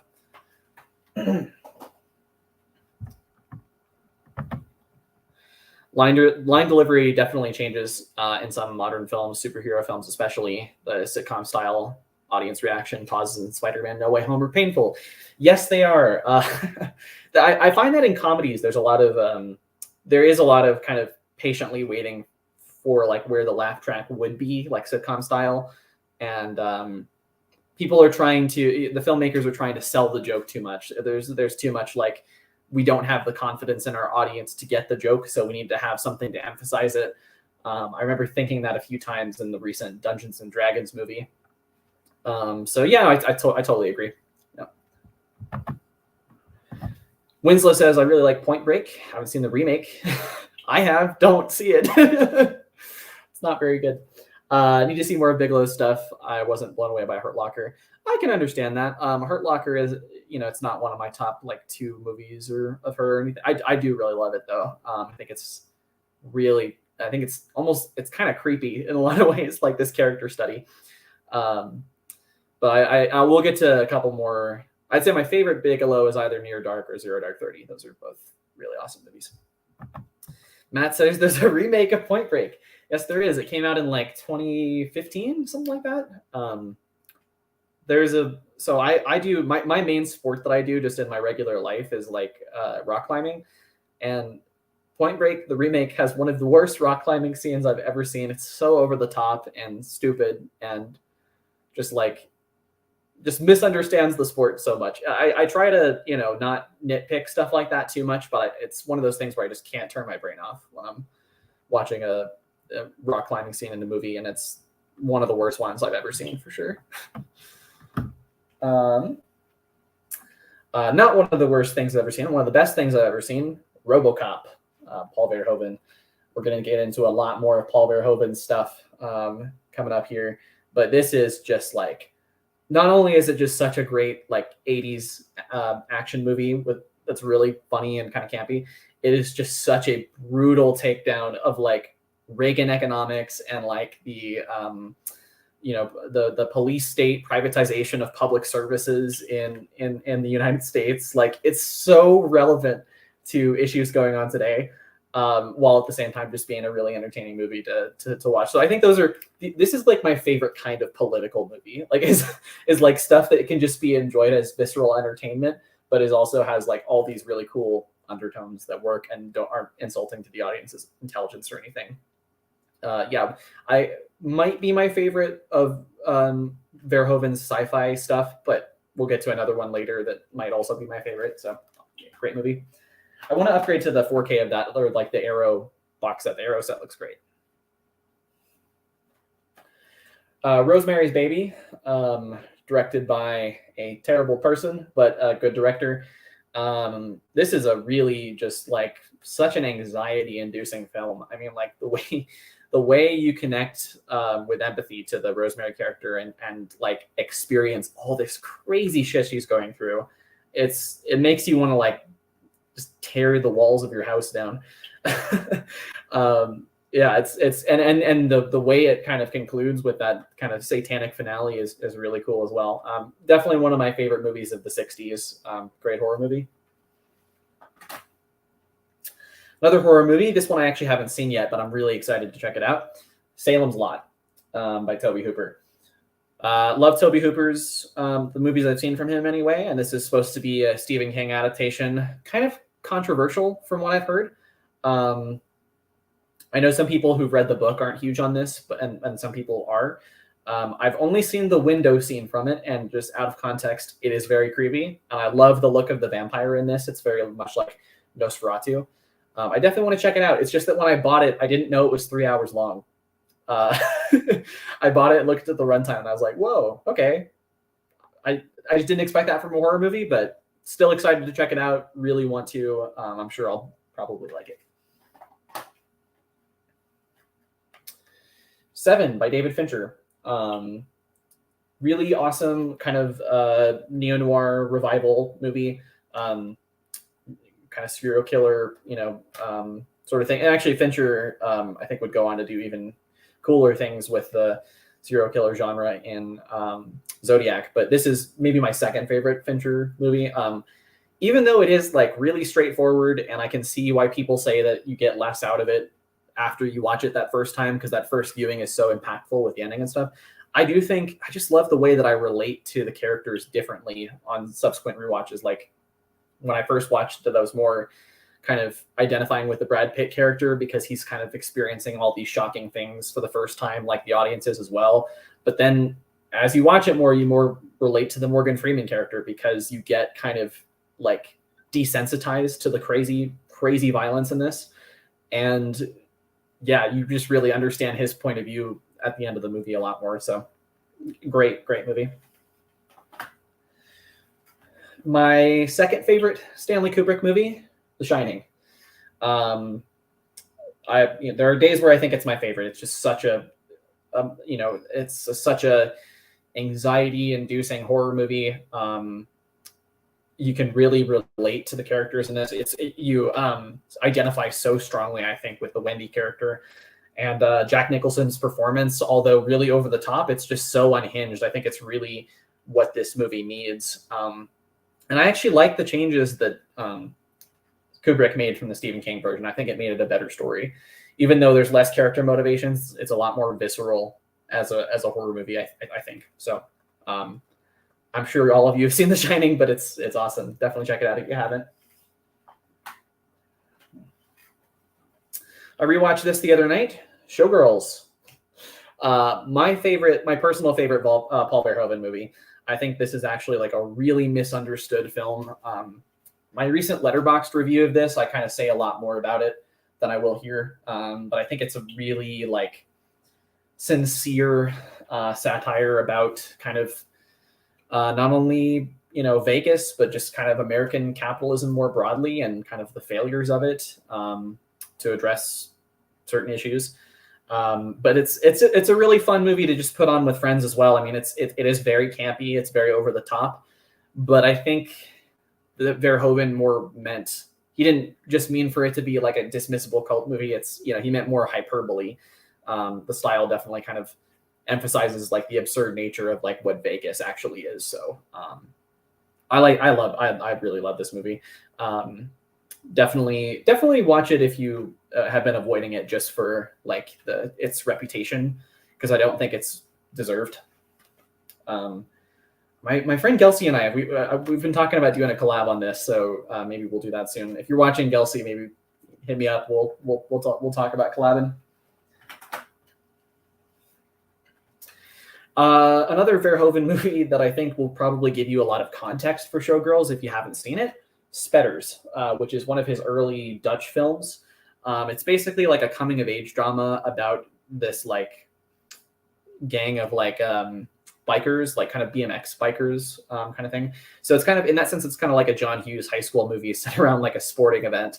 But it's also very much has a lot of the same ideas of Showgirls about sort of people using sex as a very transactional thing. And it's a very dark movie for sure, but it's really good and really worth watching, I would say, especially for kind of contextualizing Verhoeven's career. Get some water, man. But I talk myself like just this long just by myself, and you kind of, my voice gets hoarse for sure. Almost done with the regular Blu-rays, and then we can move on to special features. Hope this isn't going too long, but I'm definitely enjoying going through these. John Carpenter's The Thing. I've talked about this on my channel ad nauseum. It's my favorite Carpenter movie and one of my favorite horror movies of all time. It's perfect. The practical effects are just wonderful in this. Definitely see it if you haven't. Titan, my favorite movie of 2021. Amazing, like really kind of pushing the boundaries. French horror movie. Just a beautiful kind of, also in some ways, coming of age story, similar to her film Raw, but more of like it's more about a person finding their own identity, and the way that kind of manifests in like a body horror story, and also just the relationship between Vincent Lindon and Agathe Roussel's characters. So good. It's so like heartwarming to watch. It's a very tender movie despite the kind of extreme subject matter. Yeah, the the movie about the girl who fucks a car will make you cry by the end. I think there's a strong chance of that. Under the Skin by Jonathan Glazer. One of my favorite A24 films for sure. It's just like the style of it is really unique. Amazing score by Mika Levy, and I'm really excited that she's returning to Glazer's new film to do the score for, I think it's called The Zone of Interest. So I'm really excited to check that out, because it's Glazer's first film since this, like 10 years ago. So I guess he's had a hard time getting stuff made. But yeah, I think this is like basically a masterpiece. Like it's such a cool like way of getting into this alien's like point of view, and the way that she understands humanity or doesn't understand it really. It's definitely it gives a lot of perspective for the audience for sure. Vertigo by Hitchcock. Honestly, I've seen very little Hitchcock. I think I've seen like 3 of his movies, and this is not one of them. But I'm super excited to check this out. I feel like this could maybe be my favorite Hitchcock movie. I've seen so many riffs on this just from watching like Brian De Palma's films and stuff like that. So I know the twist. I know all the kind of classic stuff with this, but like experiencing it sounds like something I would really enjoy. So I definitely have to watch this soon. I've heard the remake of White Man Can't Jump is awful. I loved the original. I haven't seen the original still. I think I might enjoy that. It sounds fun, but the remake sounds absolutely terrible. Yeah, it's always interesting when like there's a when you find out about a remake of a film that you just had no idea existed. Isn't Pete supposed to have watched Zodiac this week? Be interesting to hear his thoughts tomorrow night. I think so. I'll definitely be tuning in because that's I may have mentioned it's my favorite Fincher movie. One of my if I did a top 10, it might be on my top 10. Like it's amazing. So definitely would be interested to hear Pete's thoughts. Got a few more Blu-rays. West Side Story, the original. Haven't seen it yet. I haven't seen the Spielberg one either. But I feel like this was a cheap buy, and it was also I just feel like this is like a classic that I definitely should own.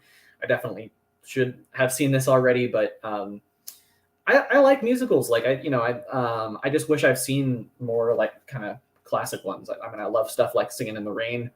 So I think I'll probably like this a lot, but I haven't seen it yet. One of my favorite movies from when I was a kid, Willy Wonka and the Chocolate Factory. And I actually rewatched it last summer, and it held up really well.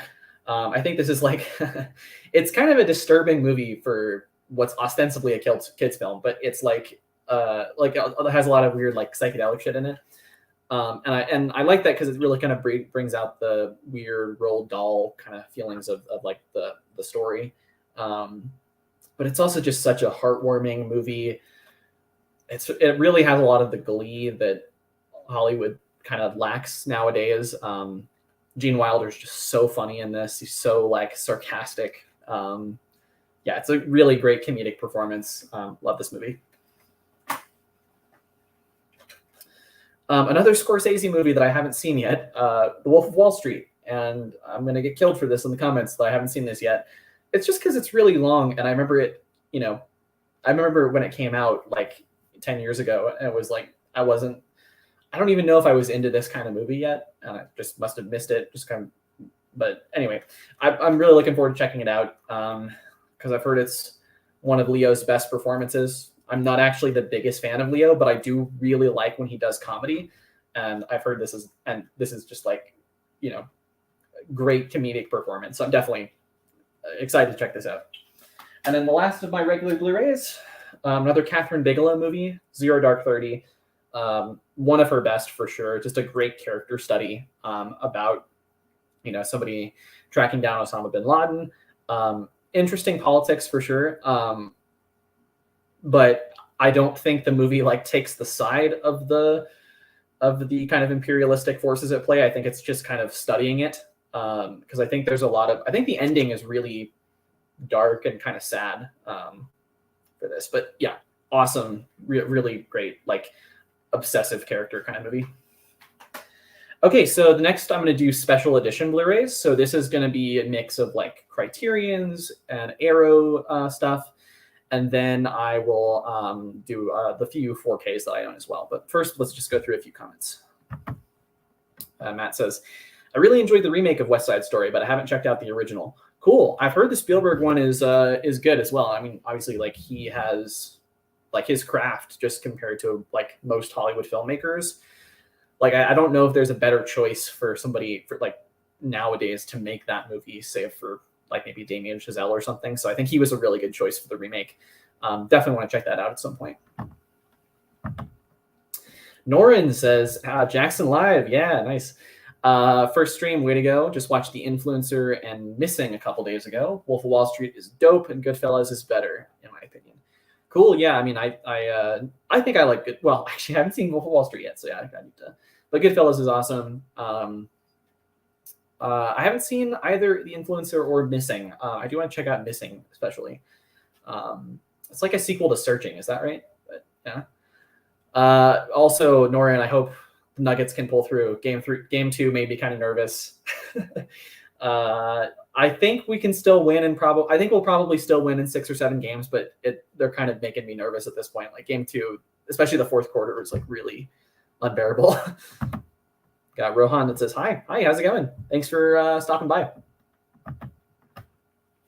Okay, so special edition Blu-rays. Again, this is kind of a mix of like Criterions, Arrows, Steelbooks, stuff like that. So first Criterion, Barry Lyndon. This is my favorite Kubrick movie. I've done a full review on it on my channel, so I won't say too much, but it's just, I find this to be like it's such a engrossing movie. I typically don't like, these kind of costume dramas. I think I tend to find them to be a bit overrated and kind of hard to connect to. But this one, I actually really do connect to Barry as a character, especially in the third act. And I just love how kind of Kubrick uses this epic story to like kind of show the insignificance of the character and the insignificance of all humans, really. I mean, like, Barry kind of accidentally stumbles his way into this kind of position of power and then loses it just as easily. So it's like it really does make you wonder like what his Napoleon movie would have looked like. I think it would have been really similar to this. So when people say like, Kubrick's Napoleon is one of the great like never made movies, I agree, but I also think there's a lot of Napoleon in this, most likely, in terms of what Kubrick wanted to do with it. One of the best movies ever made, would definitely have to be on my top 10. Beau Travail by Claire Denis. It's definitely a slow movie, for not the easiest to get into. I do think this is probably the easiest Claire Denis movie to get into, though. So if you don't like this, you probably Claire Denis is not for you. But she's definitely for me. I love her films, and this is probably my favorite. So really kind of, it's like just the way that the soldier, it's about a group of soldiers stationed in Djibouti in Africa under the French army, and it's about all these kind of like psychological battles that take place, and the way it's photographed, just like all of the exercise that the men do in this movie, it's very much like a dance, like it's kind of like an expressionistic like ballet almost, and the ending's just unbelievable. It's such a like, it makes me cry. It's such a bittersweet kind of ending for the film, because it's obviously like the scene before is like really dark and sad, but then this character expresses so much joy in the closing seconds of it. So I really highly recommend checking this out, especially if you're into kind of more art house stuff. Brian De Palma's Blowout, another movie that I would probably put on my top 10. Such a thrilling, like riveting political thriller. And it's just really fun in De Palma's career as well, because there's a lot of meta stuff going on in this with like with the like kind of the using filmmaking as like a or it's kind of a commentary on filmmaking in a lot of ways, because obviously the guy who records this event, I won't say what it is a sound guy for movies, and the opening scene of the film as well is kind of like an homage to Halloween. There's a lot of De Palma meta humor stuff going on in this, but it like just in itself, it is a very tense, riveting thriller, and the ending is the bleakest, most awesome thing I've ever seen. It's like the best ending to any movie ever. And again, kind of how he brings that dark ending full circle to all the metatextual like filmmaking stuff is really cool. So I love this. I don't think this is the 4K, but I have seen some of the special features on this. There's a great interview with Noah Baumbach in De Palma, where they talk a lot about the movie, and for that matter as well, as far as special features, great interview on this with Claire Denis and Barry Jenkins, director of Moonlight. Really awesome conversation they have about kind of the making of the film, and also and Barry Lyndon. I've seen a lot of the extras about the cinematography, which they do in a lot like naturalistic candle lighting, which was really revolutionary for the time. So that's really cool. So definitely check out the extras on all these special edition ones. So I'm kind of bringing up. I'm excited to show off this steelbook because I got it fairly recently after I did my, like, I don't think I've shown this on the channel yet, but Carrie, 4K steelbook, I'm pretty sure. This artwork is just unreal on this disc, and another Brian De Palma film, actually. One of my favorites of his, for sure. It's a really great Stephen King adaptation. And the back of this is just awesome. Looking at that, I won't say exactly what this is, but if you've seen Carrie, you definitely know. And then show you the disc as well. Yeah, really great artwork on all of this. I think this is a Scream Factory release. Yeah, Scream Factory is awesome. They put a lot of care into these kind of steelbook editions, but Carrie is just such a good movie. Yeah, like I said, great Stephen King adaptation. Doesn't, you know, it definitely keeps the heart of like Stephen King's book of like what it's about, but also like there's like De Palma's visual style in this is so heavily emphasized, and it really just feels like his movie as well. Yeah, it's just awesome horror movie. Have to watch it if you haven't. And I haven't watched any of the special features on that yet.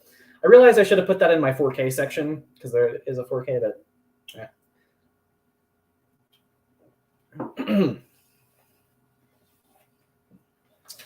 I've watched this 3 times this year, and I watched it twice in 1 week. That was my first time watching it early, but Cure by Kiyoshi Kurosawa, amazing Japanese horror director. If you haven't seen any of his films, I would say this and Pulse are his most popular ones.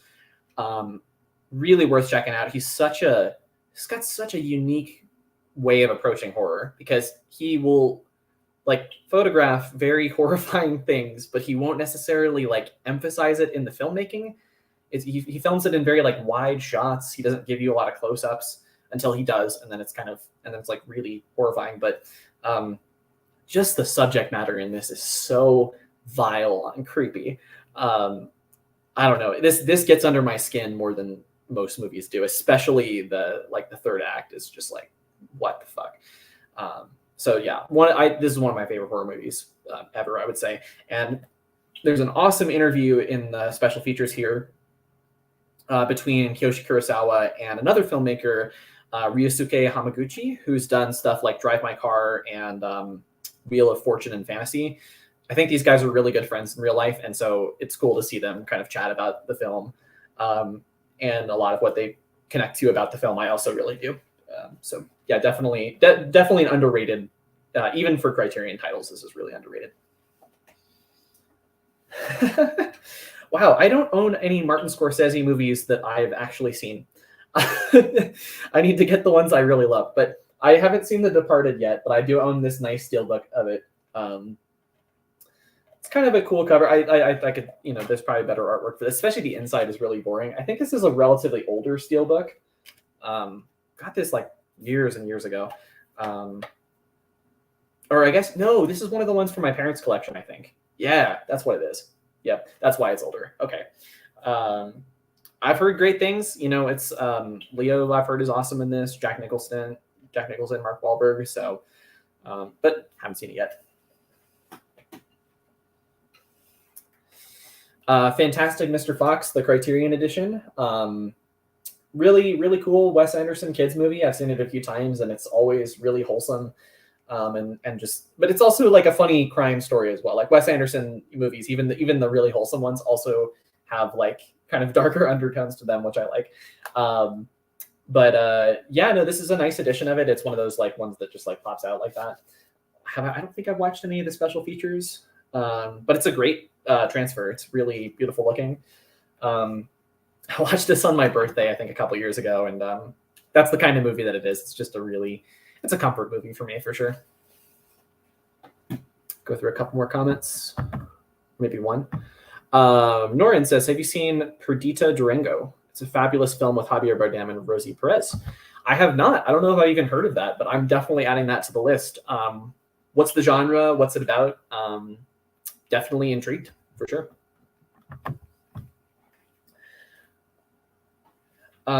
We have High and Low by Akira Kurosawa, unrelated to Kiyoshi Kurosawa, who directed Cure. Akira Kurosawa is much more famous, obviously, for stuff like Seven Samurai and stuff like that. But I think this is my favorite movie that I've seen from him. I've only seen like 5 of his, and he's got a lot, and they're all really long. But this is, I think, also I think it might be the most accessible of his that I've seen to get into, because it's just a lot of his other movies are either like samurai epics, or maybe something like Rashomon is really like, it's kind of nonlinear story structuring. It's doing a lot to innovate the form. This really isn't, but it's just such, well, I mean, actually, I think the framing in this is just like unparalleled. Like it's one of the best directed movies I've ever seen. It's a really well structured like story about a rich man who he gets a call one day that he's told that his son was kidnapped for ransom, but it turns out that it's not his son. It's the son of his butler. And kind of a lot of the drama of the movie is, will he pay the ransom for the butler's son as opposed to his son? And he's like this very wealthy Japanese businessman. So it's a very cool like internal battle for this character.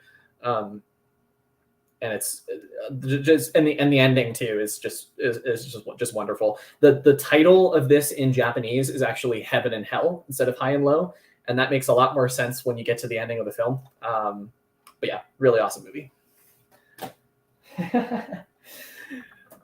Hausu. What? Okay, so I talk about this sometimes about the horror comedy Hall of Fame, or Holy Trinity of horror comedy. This is definitely on it.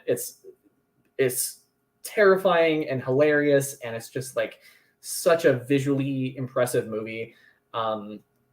It's the weirdest movie I've ever seen. And I've seen a lot of really weird shit, but I don't think it gets much weirder than this.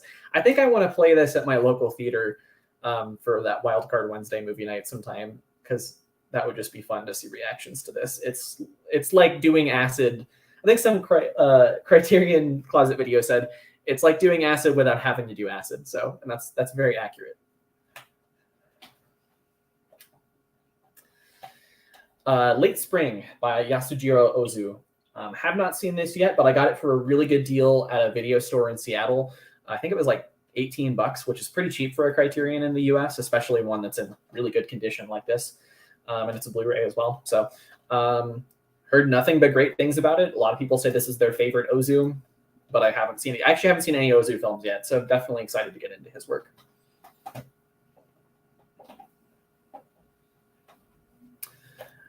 Life Aquatic by Wes Anderson. I think this is my favorite Wes Anderson, actually. I can understand why this is maybe not one of his more critically acclaimed films, but I think it's a really funny movie, and I think it's Bill Murray's best role. I think his dry comedy is like the best it ever was in this. And I also think it's just it's a really sad movie by the end of it. It's this character, it's kind of a workplace comedy that turns into like a workplace tragedy about this character kind of dedicating his entire life to the sea in a lot of ways. And it's a really beautiful movie as well. I like Wes Anderson's there's some cool like stop motion animation stuff in this towards the end, involving a shark, which I don't want to spoil, but it's underrated for sure. And the artwork on this is just great. I don't think I've watched any of the special features on this one either. David Lynch's Lost Highway. Have not seen it yet. I've only seen like 3 or 4, I've seen 4 David Lynch movies. But I've heard this is great. I've heard it's one of his like craziest, darkest ones. I'm sure I'll love this. I haven't. The only David Lynch thing I haven't loved is Dune, which I don't think anybody really. Well, there are people that love it, but I'm not one of them. Yeah, let me know if you guys have seen this. My friend Cole, who's a big David Lynch head, has been trying to get me to watch it for a while. My favorite movie of last year, Phil Tippett's Mad God, and this is a really cool steelbook version of it. I've been waiting to show this off for a while because the artwork on this is just awesome.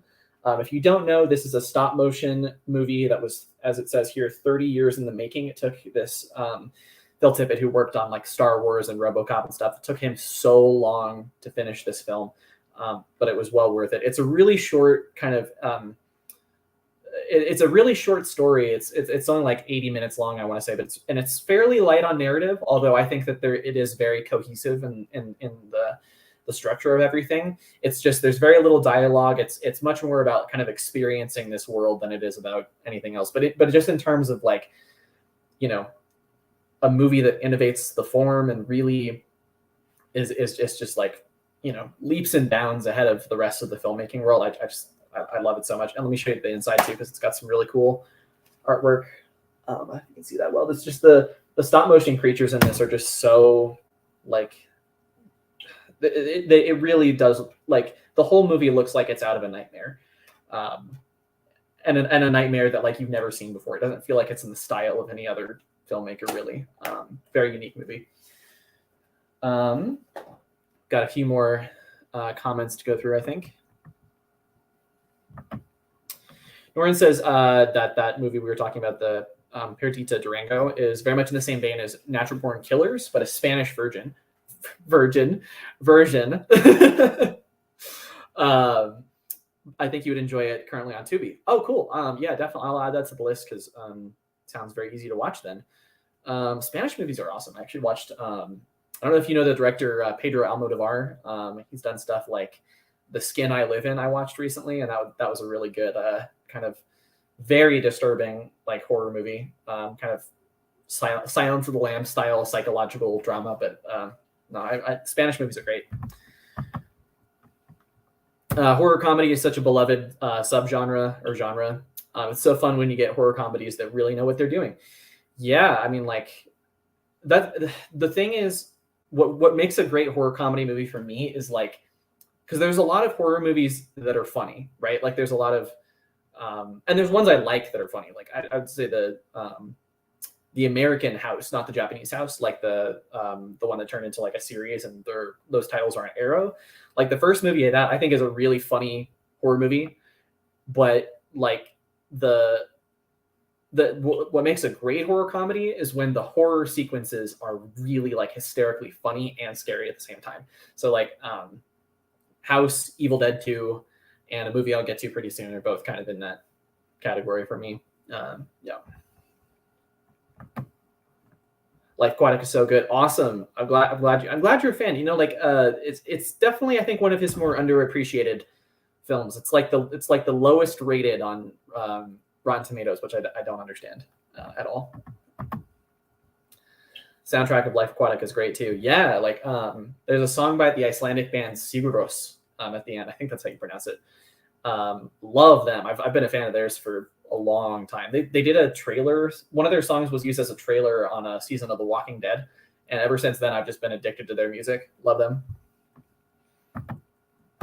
Never heard of Mad God. That's fair. Like it was pretty under the radar.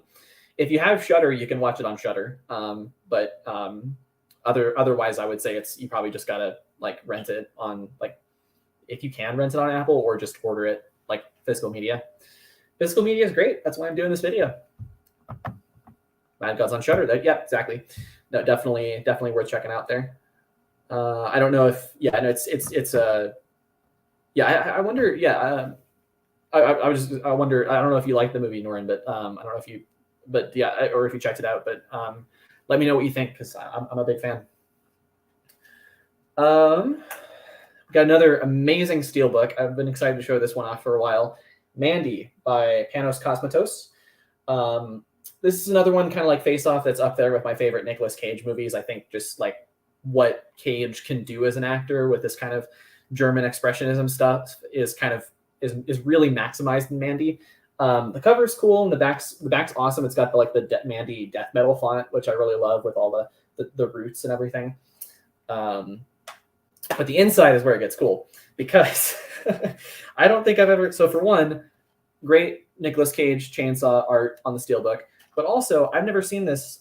This comes with temporary tattoos, obviously with the death metal font the Mandy one. And then also this is like a brand of mac and cheese that was just created for the movie. Um, and it's awesome. It's like really it's so cool that they just include that. Like more physical media needs to include shit like this. That's the kind of special editions I want to be getting. And this wasn't terribly expensive either at Best Buy. So yeah, and who released this? I don't know. It doesn't say what. Oh, RLJE Films. Okay, so never mind. No. Cool. Bong Joon-ho's Memories of Murder. Same director of Parasite, if you don't know. I like this more than Parasite. I think it's his best movie. It's very similar to Zodiac, the David Fincher movie, where it's a serial killer procedural, but it's more about like it's less about the actual case than it is about the detective and like the getting into the headspace of their obsession. It's also a very political film. Like I studied abroad in South Korea for a semester and had an amazing time. But while I was there, I got to learn a lot about the history of the country and Korean politics and stuff like that. And there's so much of like what was going on in the country in the 80s with the military dictatorship and stuff like that. There's so much of that in this movie in terms of like what impacts the case and stuff. But it's very subtle. It's like if you I didn't really know that about the movie until I actually went there and learned about it. So it's a really intricately put together movie, and it's just really impactful. Like the ending's great. So another David Lynch movie. This one I've seen, Mulholland Drive, and I would say this is probably my favorite Lynch movie. It's close between this one and Blue Velvet, but yeah, this is just fantastic. It's one of those movies that's like kind of it's pretty confusing when you first watch it. It can be hard. Like you can get a lot out of it when you watch it, like emotionally, but it can be hard to put the literal story together. But the more you watch it, the more you can put the literal story together, and it's just such a it's a vision unlike anything I've ever seen, and it's super emotional. Like the whole Yorando, like the club. What's the name of the club in it? Club Silencio or something. It's such a beautiful scene, and I haven't watched any of the special edition features on it yet, but really cool artwork in this. One of the better Criterion editions, I think, for that. It's got all this great kind of character art on it. So yeah, definitely one of my favorite Lynch films for sure. This is a hard edit. Like I need to try and get this to go back in its container, but it's a little bit tricky. I might just put it off to the side so I can continue with the video for now. It's kind of a tricky one. Notorious by Alfred Hitchcock. One of the Hitchcocks I have seen, and I really like it. It's a really cool, like kind of not even a Cold War thriller. It's like a World War II thriller about there's lots of kind of stuff. There's lots of it's like infiltrating the Nazis or vice versa, kind of the Nazis trying to infiltrate us. I forget the exact plot of it, to be fair, but it's a really like Ingrid Bergman's awesome in this. It's a really great kind of noir, like femme fatale kind of thing going on. Ending's really cool. It's obviously like any Hitchcock movie. It's really well directed. So underrated one, I think. I think more people need to check this one out. The first Criterion Collection movie that I ever bought, The Red Shoes, directed by Michael Powell and Emmerich Pressburger. They also directed like Peeping Tom and I think Black Narcissus, stuff like that. This is like I think it's my favorite movie from the 1940s. Might be in my top 10 in general. It's just there's a sequence in it about an hour in, because the plot of it is very similar to something like Black Swan. It does revolve around a ballet dancer pursuing perfection. But there's a sequence about an hour into this that it's about 20 minutes long, and it's one of the most beautiful like arguments for film as like a medium to express to express things visually. it's just such a beautiful sequence. Like it's a dance sequence, I'll say that, but it's just so good. And I think I have watched a couple of the special features on this. Yes, I've watched at least the introduction to the restoration from Scorsese, because this is one of Scorsese's favorite films ever. So for that reason alone, I recommend checking it out. Scorsese actually owns the red shoes, the actual shoes that they use in this. So very cool movie. You ready for this beast? Seven Samurai. 3 hours and 30 minutes, something like that. Worth every minute. It's such an amazing it's for how long it is. It doesn't really have, like, it is an epic for sure, but it doesn't necessarily feel like it needs to be as long as it is. But that doesn't matter at all, at least for me, just because it's more just about the care that they put into giving you all the details of these characters and setting up the conflict that's going to result in this final battle. And then when they actually get to that final battle, it's really like the last hour, maybe even more of the movie. It's so good. It's so, like, obviously all the stunts are real. It's, you know, they couldn't clean anything up with CGI back in the 1950s. It's so exciting to watch. And Toshihiro Mifune is like incredible in this. He's also amazing in High and Low and Yojimbo and anything he's in with Kurosawa. But yeah, I love this movie. Definitely want to rewatch it. It's an intimidating rewatch for sure, just because of how long it is. But it's such a great movie, and I really want to dive into the special features on this, because it's definitely one of Criterion's most like extensive releases in terms of like the special features and stuff.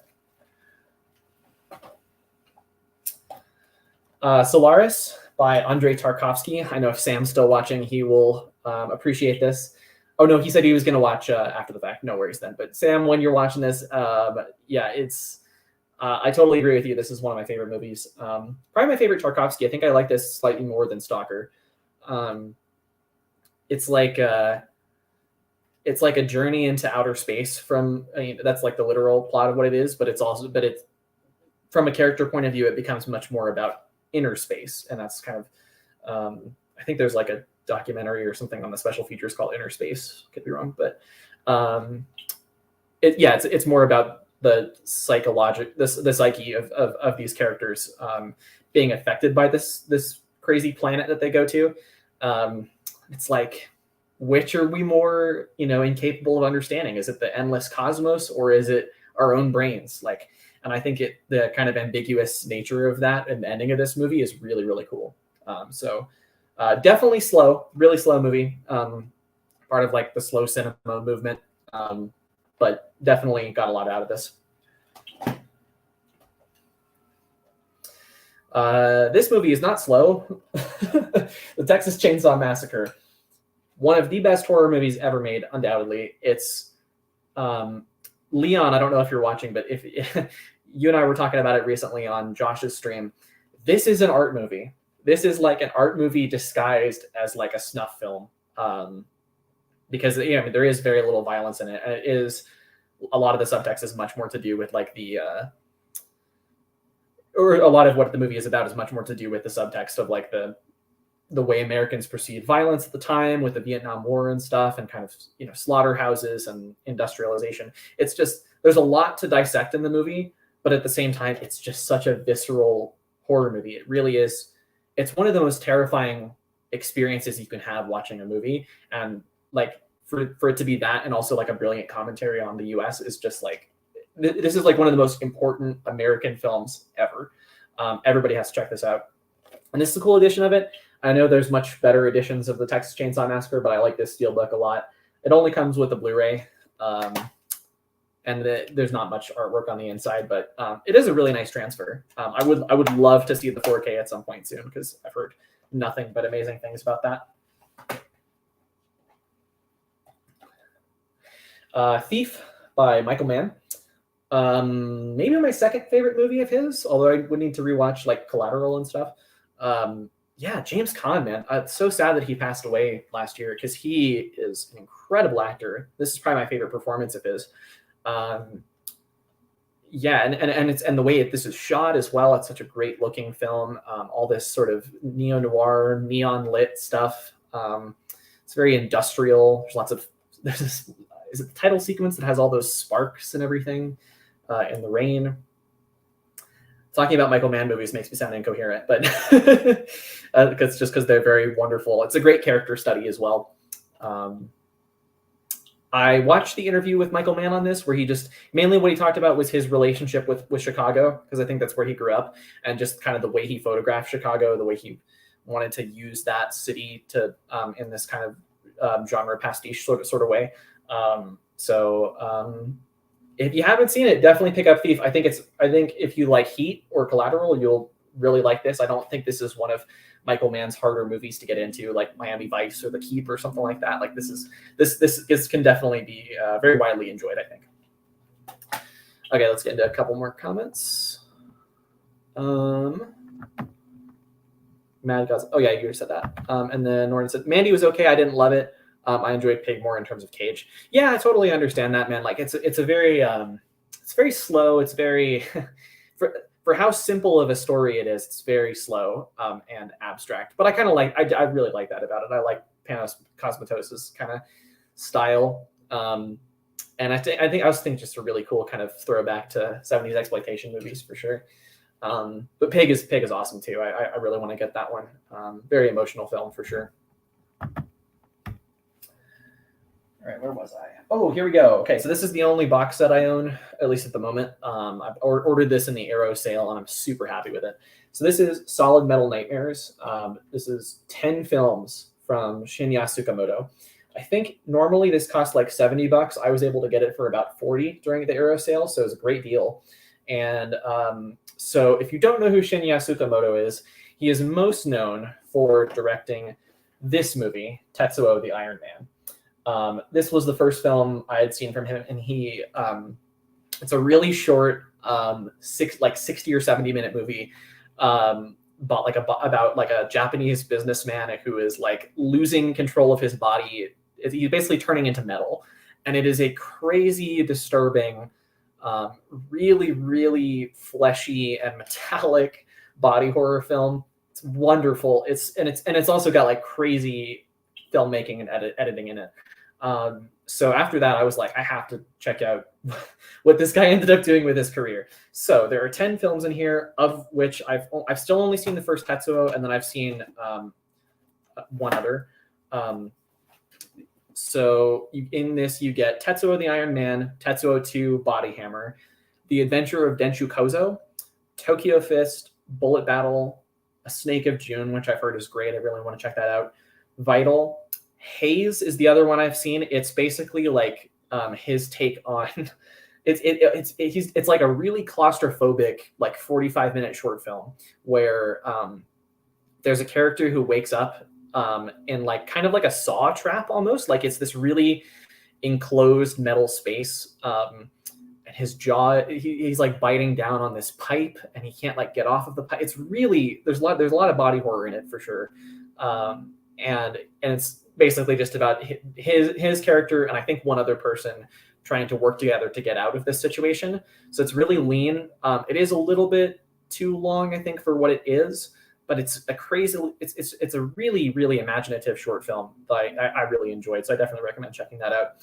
And then the last two are Kodako and Killing, which I think Killing is his most recent film from 2018. I really want to check out all this stuff.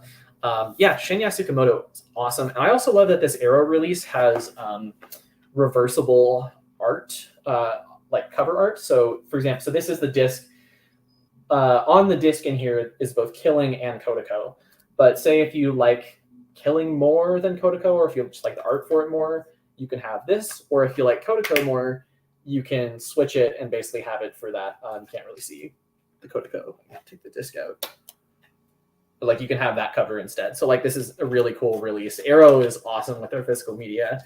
I really need to get a lot more Arrow stuff than I currently own. So if Arrow does another sale again soon, this is one I would really advise picking up, because again, it's just such a great value deal for like 10 films for like $40. So awesome. Okay, I put this as number 1 on my scariest movies I've ever seen video, and yeah, it's The Vanishing by George Slicer. Crazy ending anyway. It's a really, for a lot of it, it doesn't even feel like a horror movie. It more just feels like a police procedural or just like a character procedural kind of drama. But it definitely goes full on horror in the third act. And it really gets into fears that I have personally about losing control, and definitely about like enclosed spaces and stuff. It's God, it's so, and it's just a really brilliant like kind of character study too of the serial killer character in this.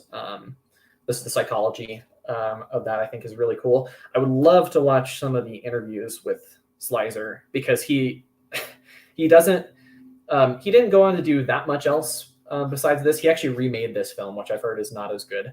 Like he remade it into an American film anyway, because this is the Dutch version. But he's an interesting dude, and like hearing him talk about this film is like almost as scary as watching the film itself. It's like, how did you come up with something this sick and twisted? But yeah, really great movie. More people need to check this out, I think. And then I think this is the last of my Blu-rays before I get into the 4Ks. Woman in the Dunes, a Criterion movie that I have not seen yet, by director Hiroshi Teshigahara.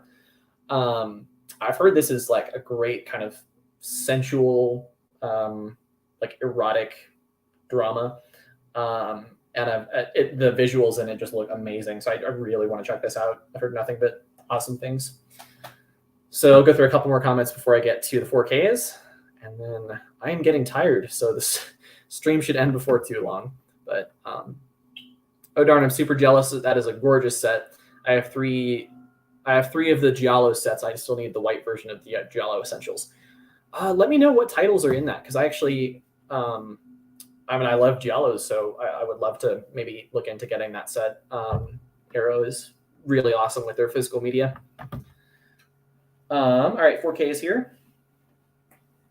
I was like ducking out of frame. It looks kind of weird, but anyway. American Werewolf in London, the Arrow edition. Super awesome movie. This is the other one that I was talking about earlier that could be in my horror comedy Hall of Fame trilogy or whatever, or Holy Trinity of horror comedy. The horror sequences in this are both terrifying and hilarious. I saw this when I was a kid, and I actually couldn't finish it because there's one scene. It's the scene where they he's dreaming, and they cut to him sitting in a hospital bed in the woods, and he wakes up and he has this like vampire makeup on. That traumatized me as a kid, and I couldn't watch the rest of the movie. Years later, when I did watch the rest of the movie, I just thought it was a really entertaining, still terrifying horror comedy. Everybody's got to check this out. This is just amazing. I watched this recently, Double Indemnity by Billy Wilder, I should say. A really awesome noir movie. Probably one of my favorite noir films just in general. I have not seen the 4K yet, though. I watched the Blu-ray. I personally don't own a 4K player yet, but my friend's house nearby has one. So I'm going to be going over there a lot this summer and just watching all these 4Ks. And I'd love to rewatch this one because this is a great movie. Even the Blu-ray is just an awesome transfer. Really classic noir. It's like, the title Double Indemnity refers to like an insurance fraud scheme. And it's like, there's, you got your femme fatale, you got, all the noir elements are there. It's really, and it's gorgeously shot. So Jaws 4K. Love this movie. I've loved it since I was a little kid. But I haven't seen the 4K yet. I might have seen it digitally before, but I can't remember. But I'm so excited to check this out. I just want to rewatch it with that friend of mine. I keep pitching it. I'm like, hey, this is the best transfer of Jaws, and it's supposed to be one of the best 4K transfers just in general. So very, very stoked to check this out.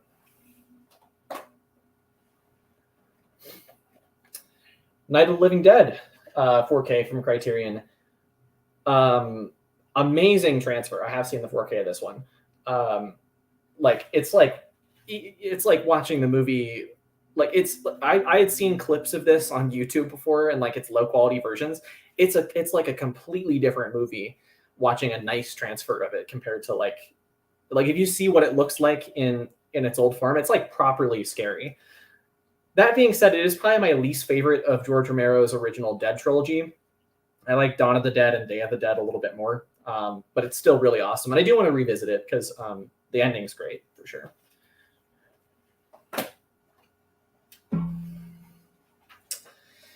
Jane Campion's The Power of the Dog came out a couple years ago, was like a best picture nominee.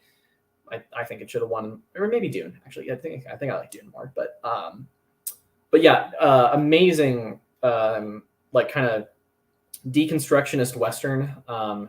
Definitely gets into a lot of the ideas about masculinity with and like the extent that can be weaponized during that time period of cowboys. Really intelligent genre pastiche in that way. And Benedict Cumberbatch and Cody Smith-McPhee, I think is his name, are both just wonderful in this. Their chemistry is so like enticing to watch. Yeah, I like this movie a lot. I definitely want to revisit it soon because it's the ending of it. It's one of those endings that makes you want to rewatch it like right away.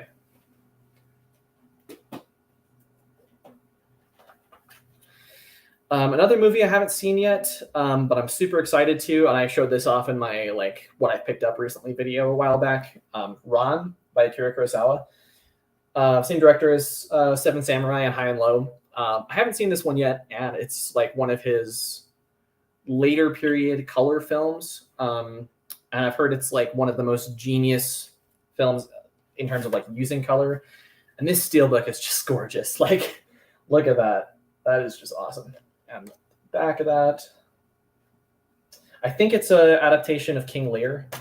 I'm not going to show I'll take out the digital code. I don't want to show off the digital code, but really cool artwork all over this edition. So yeah, very excited. It's just kind of an intimidating watch because of how long it is.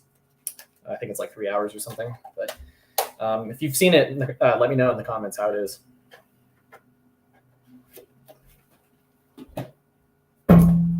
Got like 2 more here, and then we're done basically. Total Recall, Paul Verhoeven. Along with RoboCop, I would say it's my favorite of his like sci-fi movies. Although I do really love Starship Troopers as well.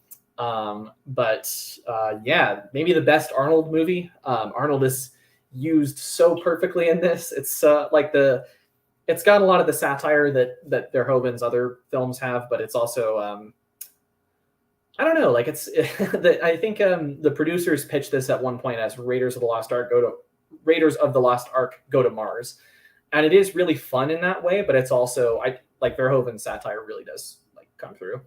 And it's a great looking movie. I can't wait to see it in 4K because I don't know. I feel like the transfer would be awesome. Yeah, really cool. And then the last movie, it's another Criterion, much more recent release, Uncut Gems, 4K. I go back and forth between this and Good Time as to my favorite Safdie brothers movie, but God, I love this so much. It's such a great character study. Very similar. It's actually super similar to a film that I just ordered and will be here in a couple days and won't be in this video, but Abel Ferrara's Bad Lieutenant. I think that film and Uncut Gems have so much in common. It's just like watching a character who you want to root for, and like you want this guy to succeed because of, you know, everybody in his life depends on him in a lot of ways, but he just keeps making one bad mistake after another and just spirals out of control. It really does. I think everybody can relate to this movie. I think everybody knows somebody like this Adam Sandler character. So it's his best performance that I've seen for sure. It's just so, it is one of the most engrossing performances I've ever seen in my life. So that's it. That's my Blu-ray 4K DVD collection video.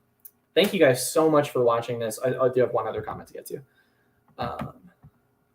Norin says Yellow Edition has What Have They Done to Your Daughter's Torso and Strip Nude for Your Killer. That is a great title, that last one. I haven't seen any of those. I would like to, though. I feel like, did Sergio Martino maybe direct some of those? I've only seen, out of his films, I've only seen All the Colors of the Dark. But I do want to explore a lot more, especially on like the Arrow Giallo releases, because Giallos are always just fun to put on, for sure. But anyway, yeah. So that's my Blu-ray collection video. Thank you guys so much for watching this, whether you watched it live with me or after the fact. And thanks for making my first live stream a lot of fun, because like I was kind of nervous to do this to be able to control the broadcast and hopefully not run out of things to say. Hopefully I made it entertaining enough for you guys.